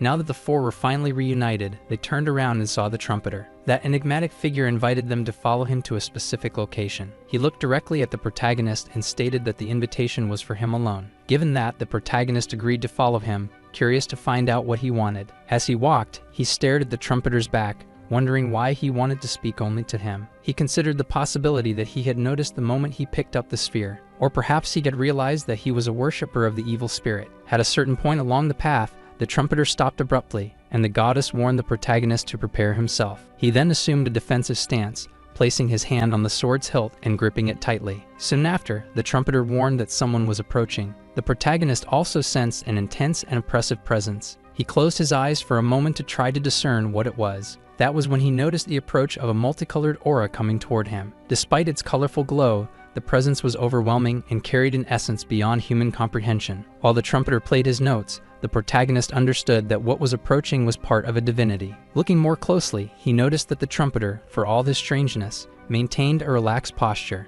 The masked man remained silent for a few seconds, merely observing him. When he pointed his finger at the protagonist, the latter remained alert, waiting. The trumpeter then mentioned something about the capital, and right after, knelt as if a higher force had compelled him to. The protagonist realized that the essence of the trumpeter had dissipated. Now he was staring at the mask used by the divinity to manifest for a brief moment. Upon seeing the mask dissolve, he thought it would no longer be possible to uncover the identity of that presence. But that didn't bother him. In fact, he didn't want to know anymore, and with that thought, he gave a slight smile. As the situation shifted, the trumpeter stood up and said they could now depart. Moving a bit away from the previous spot, they walked together. The protagonist expressed his desire to count on the trumpeter's help to cleanse the city of Erdiko. However, the masked man stated it was not his duty to assist the living. His presence felt cold and indifferent, as if he had no intention of helping at all. Even so, the protagonist noticed that he had begun purifying a large part of the region. The protagonist then asked the trumpeter to search for possible survivors. If he found anyone, he was to take them to buildings that were still safe.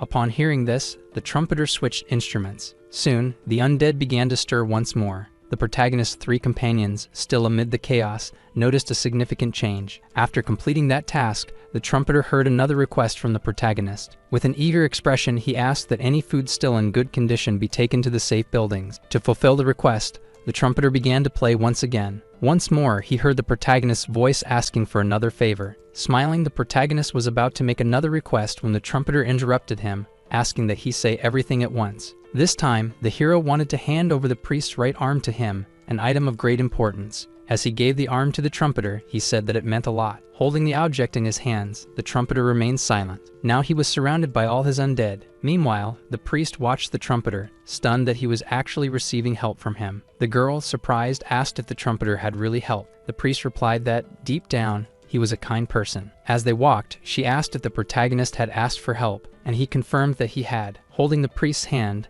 the young woman thanked him in a romantic tone, acknowledging his effort to help everyone. Some time later, back at the lodging, the little goddess was trying to absorb the power within the orb. Meanwhile, the protagonist remembered when the trumpeter tried to warn him. Now he believed the trumpeter knew the protagonist was hand in hand with corruption. With an excited face, he told the goddess that he had met a god that day. He then decided to ask if she knew him, though he found it unlikely that she didn't. However, he remembered that she had said she didn't know, and didn't want to know. He thought that by saying that, the god's identity would remain hidden. Looking at the goddess again, he noticed she seemed to be dealing with severe irritation. In a moment of fury, she grabbed the orb and simply hurled it far away. Her face collapsed into tears. He asked if she was having trouble with the divine seal. He told her that even if she was angry, throwing things wasn't the best way to express it. In her childlike way, she looked away. He thanked her for the intention to help. He asked that, no matter how frustrated she was, she avoid throwing the orb again. To cheer her up, he lifted her into his arms and raised her, drawing out a smile and a special sparkle in her eyes. The goddess asked if he thought she would become more charming by absorbing all the orbs. Before hearing the full answer, she was moved and began to cry, but he said she was already charming. She calmed down when she heard that, to him,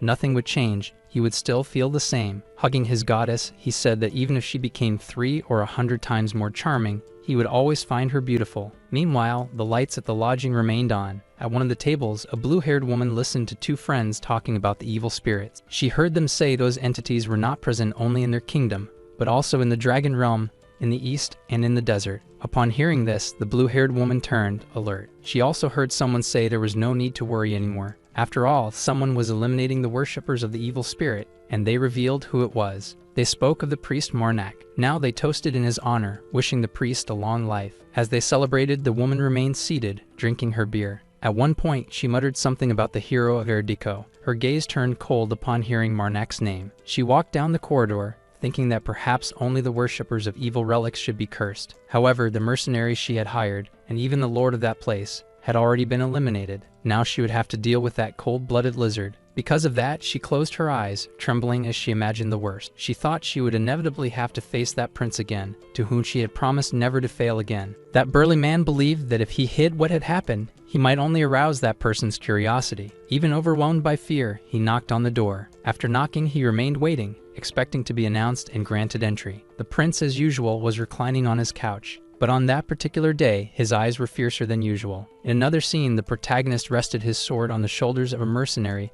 who had tried to rob them along the way. Everything unfolded before the white-haired girl, who watched the scene with visible sadness. Her discomfort was so great that she turned her face away, unable to keep watching. Noticing this, the protagonist turned to her and said he would bury the men and return shortly. Keeping his word, he dug graves and placed a wooden cross, as if speaking to his goddess. It was a symbolic offering, and he asked her to gather the divinities of those who had passed. While performing the ritual, green flames manifested before him. He felt satisfied, as he had managed to collect a good number of divinities during the frequent attacks. Now walking through the snow once again, he stated they could resume their journey. While Carmen enjoyed chatting with Sajida, the protagonist and the girl remained silent. At a certain point, he turned when he heard someone calling him. It was the girl, trying to start some kind of conversation. She said she had no intention of criticizing him, she just wanted to understand. The princess asked him not to take her words the wrong way, while the protagonist watched her in silence. Still sad, she commented that he never showed any mercy to bandits. Seeing him quiet, she added that if he didn't want to talk about it, she would understand. Pressing his lips together, The protagonist seemed deeply bothered. He then asked if she had asked the same question to the two smiling ones traveling with them. She replied that Carmen said he wanted to capture them to prevent further victims. Sajida, on the other hand, was simply doing the job he was hired for, but promised to spare them if she wished it. With a sly smile, the protagonist raised a finger and said that in his case, he did it because he saw potential. The girl thought maybe that's why he buried them with crosses, so they could be reborn. He explained that he believed in the bandits' potential for repentance and their chance to become better. She deduced that then, the best option would be to let them live so they could shepherd others. Listening closely, she heard the protagonist explain that, although he let them go, there was always the risk they'd return to evil. That's why he gave them a second chance. The chance to reincarnate. Even so, no matter how much she thought about it, she couldn't fully agree with him. She then asked if he believed humans had the authority to judge others. As she delivered that small sermon, she winked at him playfully. While listening, the priest placed his hand on his chest, and in thought, told the goddess he understood how she felt. He remembered the day she had given him the authority to act as he saw fit. While Carmen and Sajida kept their usual relaxed atmosphere, the priest told the girl that he didn't judge anyone. Between taking responsibility for the bandits' actions or letting them go free to hurt others, he chose the first. He recalled the moment he stood before a grave, determined to cut off all potential threats. The girl said it all came down to a choice. With the sword on his back, he stated that one day he'd have to pay for everything he had done. But he firmly said that he was willing to pay the price, whatever it might be. With a serious look, he declared that he would never save an evil person only to sacrifice a good one afterward. It was a painful experience to talk about, and he remembered the anguish he felt when he returned home. Just remembering it, he clenched his fists, convinced he would have to live with the consequences. He had sworn never to let an evil person live again, and now he shed tears remembering burying a friend. His words silenced the girl, who didn't have the courage to argue. Noticing that he remained deep in thought for a long time, she asked if she could tell him about her past. Then she hesitated. If he didn't trust her, she didn't need to say anything. Smiling, he replied that maybe it would be better to wait for another opportunity. He soon pointed ahead, drawing her attention. Apparently, a caravan of merchants was approaching. Carmen suggested they could sell the equipment taken from the bandits. Now the four of them were preparing for a possible negotiation with the travelers.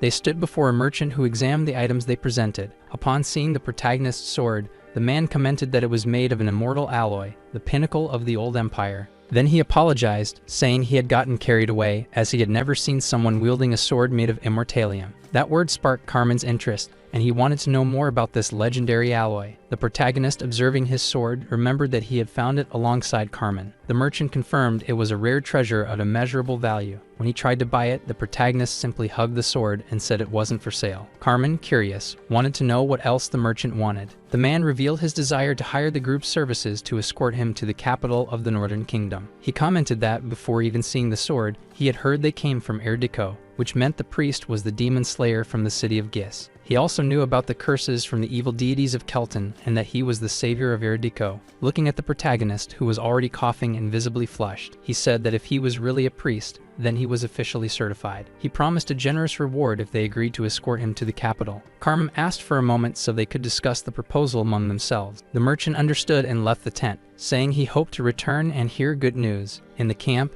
the atmosphere was calm. The goddess was stretching her bandaged leg while receiving a shoulder massage. The priest, massaging her, asked if she was enjoying it. He seemed pleased and said they had decided to accept the job. He mentioned he would look for a good inn once they reached the capital. However, they heard a scream coming from outside the tent. Some people were trying to restrain a flying creature that was attacking the camp. The priest looked at the creature in terror, unsure of what it was. They soon realized they were being attacked by monsters with bat wings. The protagonist, recognizing the danger, embraced the goddess, trying to protect her. Faced with the attack of the beastly bats, the protagonist promptly prepared to fight them. Gripping the hilt of his sword tightly, the priest cut down all those who crossed his path. Carmen, in turn, used her arrows masterfully to destroy them. Her incredible aim caused great havoc on the battlefield. Together, they continued clearing the infested area. At a certain moment, the protagonist's eyes glowed a deep green, as if possessed by some dark force. With that power, he pierced one of the beastly bats with precision. During the battle, the white-haired girl, a skilled mage, also helped with her magic. Focusing, she conjured fireballs and launched them at the enemies. In front of her, a knight was attacked by a massive bat. But before she could act, the protagonist threw one of his swords at the creature. Thanks to that, the man managed to escape before being crushed by the fallen beast. The girl turned and smiled, pleased to see the priest. He then told her that an alley's magic, when poorly controlled, could be more dangerous than the enemy itself. Offended, she replied that she wasn't that bad. She claimed she could aim accurately and hit a bat that size. The protagonist, however, replied that there were no guarantees a mistake wouldn't put an ally at risk. When he asked her to avoid using magic for now, she turned her back, visibly upset. After the exhausting battle against the bats, the protagonist was completely covered in the creature's filth. His sword also dripped with the dark liquid that oozed from them. It was in that state that he appeared before the contractor. The man looked at him and asked if he intended to keep that magnificent Immortalium sword. The protagonist, with a serious gaze, said that would depend on the man's offer. The merchant understood the warning and knew he had to choose his words carefully. The priest warned him that worshippers of the evil spirit were attacking the merchant's organization and demanded an explanation. The contractor replied that he also didn't know the reason for the attack. The protagonist then placed his sword on the table, a clear sign of tension. Feeling the weight of the situation, the merchant stated that he trusted him, as the priest was a renowned figure. Sensing the man was telling the truth, the protagonist calmed down and sheathed the sword on his back. Even so, he hoped the merchant wasn't hiding anything, although the man had asked for complete secrecy on the matter. Smiling, the priest said he could keep a secret. After all, he was being hired. That's when the man asked one of his vassals to bring the item. After some time, the vassal returned with a box and placed it on the table, near the contractor. The merchant explained that the attacks from the worshippers began as soon as that item had been delivered. The box had to be taken to the capital. That was the mission. The protagonist deduced that the group must have suffered several losses from ambushes along the way. When asked why he insisted on such a risky request, the man revealed he had been paid in Immortalium. Curious, he asked the priest what it was,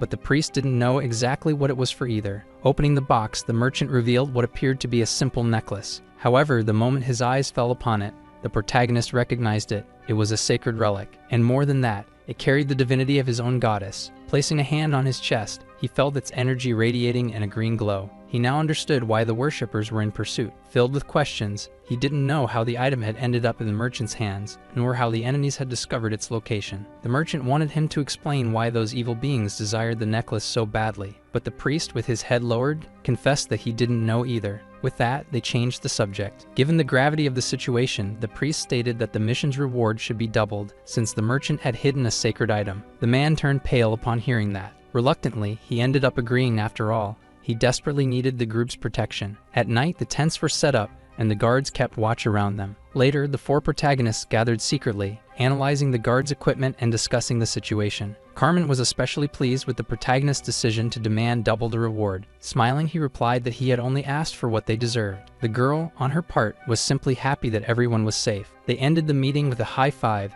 and each one headed to their own tent. Meanwhile, the goddess's hand discreetly slipped through the protagonist's clothes. He whispered, asking if she wanted the sacred relic to be stolen, warning that it would be a disaster if they got caught. She, however, suggested it could be a perfect crime if there were no witnesses. Recalling the merchant's appearance, the priest considered that they shouldn't act recklessly. While comforting the goddess with his hand over his chest, he shared his plan. The idea was to let the evil spirits steal the item, and during the process, recover it. They would capture the divinity and return the necklace afterward. The goddess's hand even glowed with excitement, thinking the plan was brilliant. He suspected that the goddess was suspicious the merchants were hiding something even greater. That was when he noticed signs of an ambush. Sighing, he lamented. It was right after he had taken a bath. He almost activated his sword right away, determined to end it quickly. He shouted to the others. They were under attack by monsters. This time, a huge monster appeared, throwing guards around. Curious, the protagonist wanted to observe what kind of creature it was. Facing it, he saw it looked like a large goat, but that didn't matter. He intended to slice it up regardless. With a frightening expression, he raised both hands with his special sword. He launched a green light at the creature, which responded only with a terrifying roar. When he tried to cut the monster, it defended itself with its powerful horns. The protagonist raised his eyebrows, impressed by the enemy's strength. He tried another strike, but the goat continued to block the attacks. Seeing an opportunity, he decided to cut off the creature's horns. He was interested in them. After the cut, the beast collapsed. Even though he had just cleaned himself, the protagonist was once again covered in filth. But something strange caught his attention from the forest. An intense light emerged from the bushes, revealing a bizarre creature with huge eyes and a sinister smile. The protagonist widened his green eyes, trying to understand what it was. It was that pink-haired girl, now sticking her tongue between her lips while being grabbed by the neck. Upon seeing her, the protagonist recognized her immediately. His green eyes locked onto her. The girl just flipped her hair and smiled provocatively. The men around blushed, enchanted, even as she had her neck squeezed by the priest's hands. While he held her tightly by the neck, the girl asked if he had thought about her all this time. With an ambiguous smile, she said it was fine, because she had thought about him enough for both of them. He replied that, if she didn't mind, there were a few questions he'd like to ask. With an enigmatic gaze and her hands resting on the protagonist's arm, she asked what he would give in return. Before that dialogue, the protagonist had been watching a different fierce creature from afar. After fighting the beast, the monster's parts fell into the snow while he moved toward the next destination. That's when a colossal animal appeared, with deer antlers and red eyes, rolling menacingly. However, that monster didn't have time to attack, as a swift spear from afar pierced its body with precision. The priest, realizing that the aid had come from an ally, made sure to give his sincere thanks. Carmen, on the other hand, was never off guard and quickly sensed something else approaching. So he warned his two companions about the new imminent danger. What was happening was that the monster, even wounded by Sagitta's spear, was still desperately trying to escape. Already clear on his own plans, the protagonist shouted to his friends to leave the rest to him. He would handle it. With that, he dashed after the creature that was trying to flee through the snow. Despite the chase, the monster wouldn't have the strength to go very far. At a certain moment, the protagonist simply tightened his grip on his sword's hilt. He then prepared for a quick, precise, and deadly throw. This time, he made sure the creature had been completely taken down. Right afterward, he retrieved his special sword,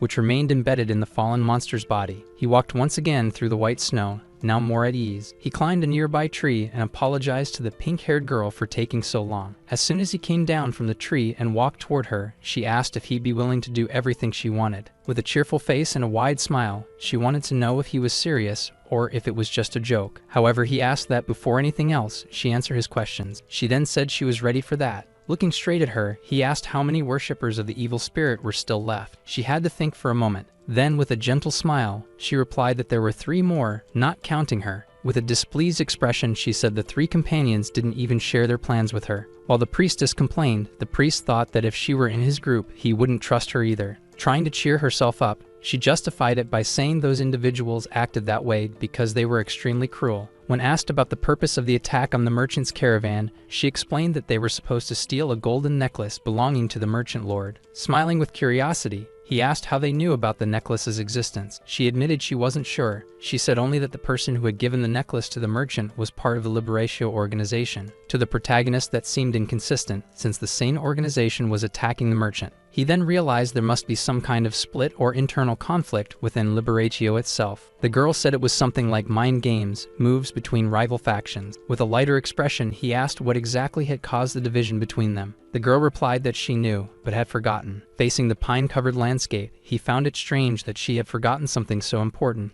considering she was part of the organization. With a mischievous smile, she replied that she was neutral and took any job as long as she got paid in materials or money. He wanted to know what kind of materials she used. She explained it was for her dolls, as if that were obvious. Bringing her hands together dramatically, she asked if he could understand her art. She also said she was a priestess who served the trembling thread. The protagonist, now with eyes closed, remembered the girl he had seen before. The one before him now was also a doll. With arms open, she told him to be careful, because her allies were scheming something. That information made him more serious and cautious. Then he asked why she was helping him. Clearly, she didn't like the question. With a disturbing, almost deranged expression, she said that question was weirder than all the others. They both fell silent for a moment, as if reflecting on the strangeness of the situation. Turning his back to her, he declared that suddenly he was no longer curious. As he walked away, the girl lay down on the snow-covered ground and in a tantrum asked him to ask again. Without turning around, he said it was her turn now. She could say what she wanted from him. Getting up with difficulty, her hair still covered in snow, she said she would tell him next time they met. He asked if she was sure about what she was saying. Since she didn't answer, he said goodbye with a "see you next time," and once again separated the doll's head from its body. Even with her head removed, she still smiled and said it had been a pleasure. Now the camp revealed itself with rows of tents, all lit from within. The protagonist walked among them when he heard someone calling him. It was the white-haired girl, visibly concerned about him. He told her she should be in her tent resting, since worshippers could appear at any moment. She smiled and replied that she had been resting but noticed he was gone and got worried. When she asked where he had been, he replied with a smile that he went chasing a carpolo. Upon hearing that he had sensed a worshipper's presence and gone to check, the girl became completely nervous. He, however, calmed her, saying the worshipper had already left. She stepped closer and said that was a shame. Right after, she took out a white handkerchief and gently wiped his face. He pulled back, saying she'd probably lose the handkerchief if she kept using it like that. But she insisted, joyfully saying she had brought that handkerchief especially for that. Holding his hand, she asked him to come closer and not run away this time. Then she carefully wiped his face again. She felt satisfied for having done it, and said the rest he could handle himself. She left the white handkerchief in his hand. As she walked away toward her own tent, she wished the priest a good night. He, a bit flustered, entered his own tent. Suddenly, a green light appeared. It was the goddess, holding a white handkerchief in her hands, trembling with rage. Seeing her with the handkerchief, he smiled and said his face was already clean. There was no need to wipe it again. Even so, the goddess insisted, scrubbing forcefully, determined not to leave anything behind for others to touch. Some time later, the group had already dismantled the camp and continued their journey as the snow kept falling silently. Something between the falling flakes and the distant silhouette of the mountain caught the protagonist's attention. He stopped, admiring the scenery, noticing how the mountain was now completely covered in snow. He heard a strange sound and then remembered the girl's words, to be careful. He thought maybe it wasn't a trap, but his eyelids started to feel heavy. Suddenly, the mountaintop exploded, triggering a massive landslide. The protagonist, on high alert, shouted for everyone to watch out for the avalanche. Urgently, he ordered them to abandon everything and run as fast as they could. However, something strange was happening. The white-haired girl kept walking toward the avalanche. Looking at the avalanche, he thought it was moving too fast and they needed to buy some time. When he looked at Dakia, he seemed to get an idea. He could use her to buy that time. The young woman didn't seem intimidated by the avalanche rapidly approaching them. The protagonist placed a hand on the beautiful young woman's shoulder and told her he would need her help. All those mercenaries were running back and forth, thinking they wouldn't be able to escape in time. The priest shouted that if she helped, they could save the people. He knew this was her weak spot, and that's why she turned and looked at him, though her gaze held some doubt. Pointing behind him, the protagonist asked her to use her magic on the avalanche. She found it strange that he would let her use her magic, but he told her that if she was going to use it, now was the time. She was confused because no matter which spells she used, none were strong enough to stop that phenomenon. The protagonist told her they didn't need to stop it, just slow it down enough for people to escape. She warned that she wouldn't be able to move while channeling mana, and that she might faint afterward. Placing his hand on her shoulder, he told her it didn't matter what he had to do. Looking her in the eyes, he promised that he would protect her life. Even though she was scared, she trusted the priest deeply. Turning her back to him, she said she would try, and warned that he better keep his promise. With his face illuminated, he heard her say that she was counting on him, and quickly she began to channel her mana, her hair rising, surrounded by multiple streams of energy. All that mana swirled around the young woman as if wrapping her in a vast magical cycle. She already held a small sphere in her hand. She took her stance and launched the attack in the agreed direction. As intended, her attack hit the avalanche directly. Now a blue explosion seemed to be shattering the problem. The explosion was so massive that the blue light and snow dust were seen from afar. Even so, the avalanche continued, just in smaller amounts. The young woman pushed herself even further, screaming nonstop. Her expression was now different, but focused, with veins bulging on her face. At that moment, the goddess of corruption evaluated the woman at 4 fingers. Now she had the best rating, having successfully mastered her magic. As she gained even more control over her power, her rating increased to 4.5 fingers. After all that power, the young woman stared blankly at something, as if spaced out. Seeing that, the protagonist grabbed her and shouted for her to snap out of it. Holding her in his arms, he told her she had done a great job, and that it was enough. Even though the avalanche was still falling, it was now moving at a slower pace. Now with her unconscious in his arms, he thought he wouldn't have to knock her out. Then he asked his goddess to summon the great giant. The white giant of corruption appeared, and he shouted that there was no time to waste. He asked the great giant to protect him so he wouldn't be struck by the massive avalanche. With that, only a few flakes of that ice passed near the young woman as she kept her eyes closed. The corruption giant wrapped his body around the two of them, shielding them from the cold and any injury. After some time, the mountain was clear, and all the snow had already fallen. The giant screamed as he looked upward. With some effort, he managed to form a sort of tunnel and came out of it safe and sound. As the protagonist walked through the snow, he spoke to the giant, saying that if there were no people in that area, he would need him to remove the stone lodged in his body while he carried the young woman in his arms. She was still unconscious but seemed to be showing signs of regaining her senses, and the protagonist's eyes were fixed and serious. As the giant of corruption removed the stone lodged near his head, he then entered a portal of corruption and vanished. Meanwhile, he looked at the girl, who asked him if she was still alive. He told her that he thought they had gotten separated from their companions, but all of them were still alive. Placing her on the ground, he asked if she could walk now. She said no, her mana was still depleted. However, she told him that she had seen everything. When she said that, he looked at her with a tense jaw, thinking she might have seen the giant. With a more serious tone, she added that she saw when he summoned a very suspicious giant. Now his eyes widened even more and took on a green hue. Then she confessed that she already knew he didn't worship the goddess of preservation. Still kneeling on the ground, she looked up at his face as she said these words. She wanted to know exactly what he was hiding. She said that first of all, he was different.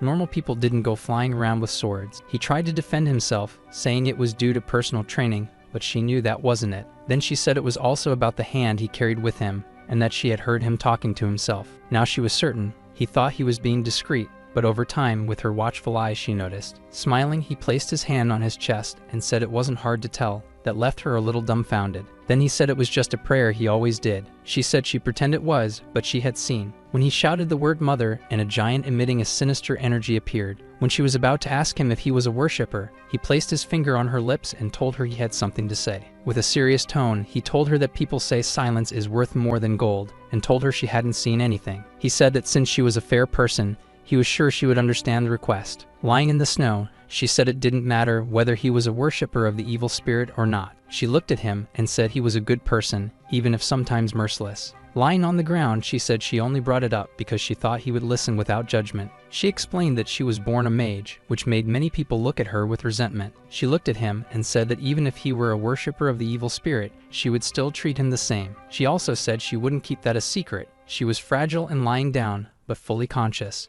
In that moment, neither the protagonist nor his goddess said anything. While he was still close to her, green energy was released. It was the goddess who had materialized and was now giving light punches, several of them, to the white-haired girl's head, taking advantage of her vulnerable state. Looking at the child, she asked where she had come from and asked the priest to make her stop. The priest held the goddess's hand and asked her to calm down, saying he believed the young woman was telling the truth. He told the goddess that he understood she was worried, but he wanted to try trusting the young woman. While the white-haired girl looked at the protagonist, she told the goddess that since she was a mage, she would ask her to swear an oath. Then the goddess made it clear to the girl that she was constantly watching her. The girl asked the priest what that meant, and he said it meant the goddess would be watching her behavior. Helping the girl to her feet, he told her she would need to swear using the ancient language. And with that, the girl began to pronounce the oath in the requested language. As she started to make the oath, her mana began to surround her as if sealing a contract. This calmed the priest because he knew she wouldn't be able to speak about it, even if she wanted to. Now the girl looked at him and asked if he hadn't considered that she could have lied during the oath, but he told her he knew about the ancient language,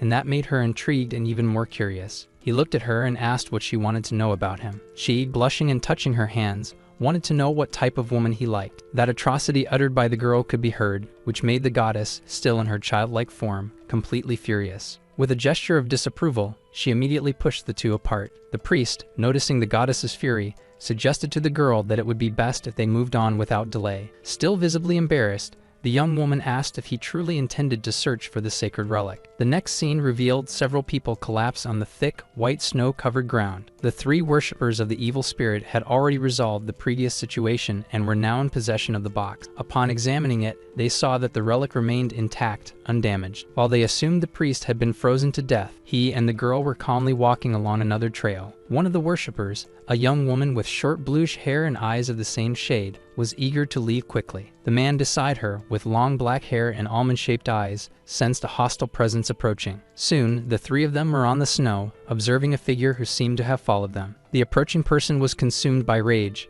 accusing the worshippers of destroying the merchant organization. That figure, one of the guards responsible for the relic's protection, shouted indignantly, asking how they dared take what didn't belong to them. The blue-haired worshipper began gathering magical energy in her hand, ready to attack. Right after casting her spell of the man, the field was covered by ice spikes that emerged suddenly. However, the man remained standing, his body practically untouched. There were only a few visible flaws on his metallic surface. When his outer structure was finally broken, he was revealed to be a violent android, wrapped in hostile energy. It was said that androids had bodies made entirely of metal, and were known for their obsession with rare minerals. They coveted all types of valuable metals, becoming incredibly powerful in their presence. They would not stop moving as long as their cores were active, and that was exactly the case with the android now standing before the three. Consumed by rage, he began to reconfigure his joints, adapting to the imminent battle. Even the experienced mage admitted it was difficult to fight a cyborg using conventional magic. The enemy dodged the ice attack with ease and transformed one of his arms into a weapon. He began moving on 4 legs for greater stability, claiming that childish tricks wouldn't be able to stop him. The blue-haired worshipper now found herself in serious trouble,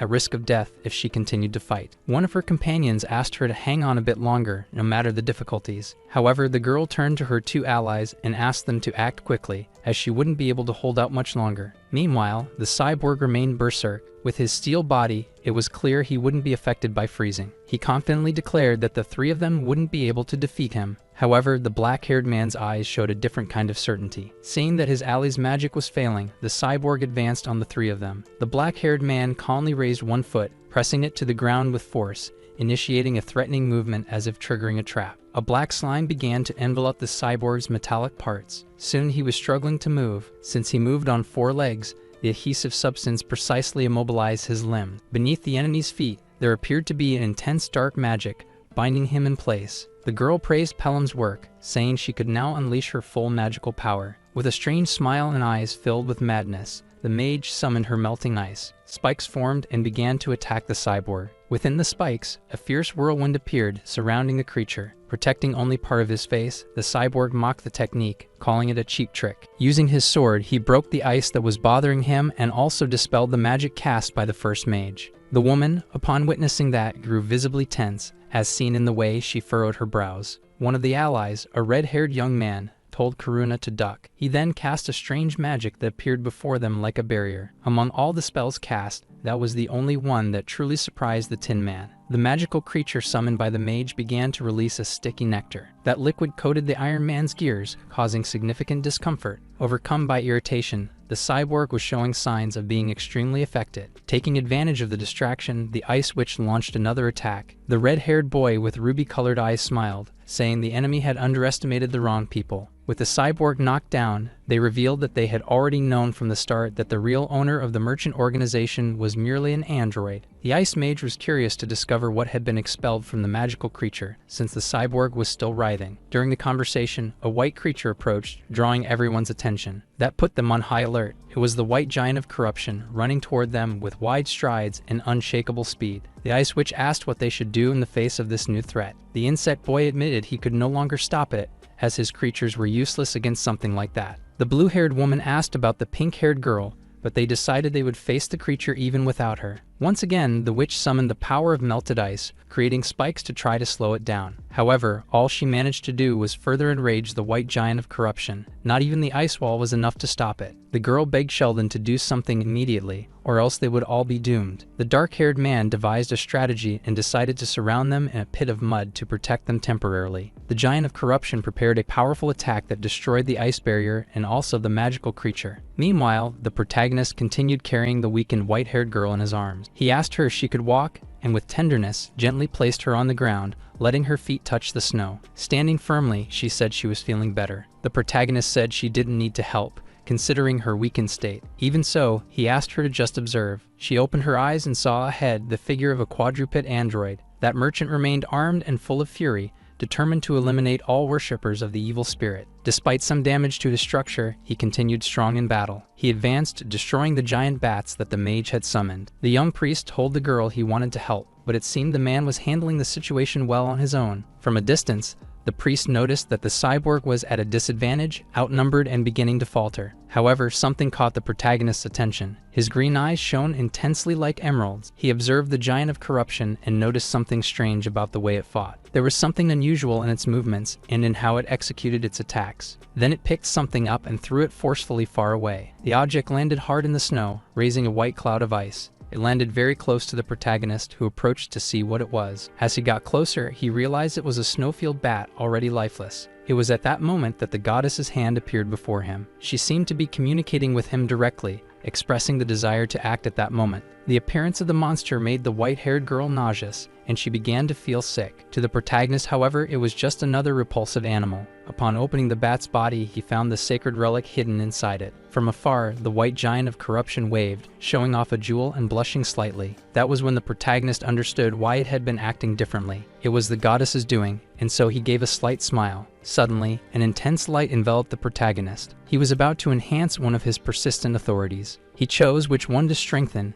taking advantage of his accumulated divine power, which had already reached 13,000 units. He wished for the giant of corruption to be strengthened as well. Thus, a sphere of light enveloped it completely. The blessing didn't only affect him. The giant of corruption also received a significant enhancement. The intense light emanating from that massive creature blinded the bats, which were each destroyed with ease. They were like arrows of light shooting from the capsule surrounding the giant of destruction. From a distance, the priest watched and smiled like never before, his eyes witnessing something truly majestic. He gazed at that giant of corruption, now even more shielded, with a deep feeling of pride. Our video ends here. If you enjoyed it, please like and subscribe to the channel. Until next time, bye bye.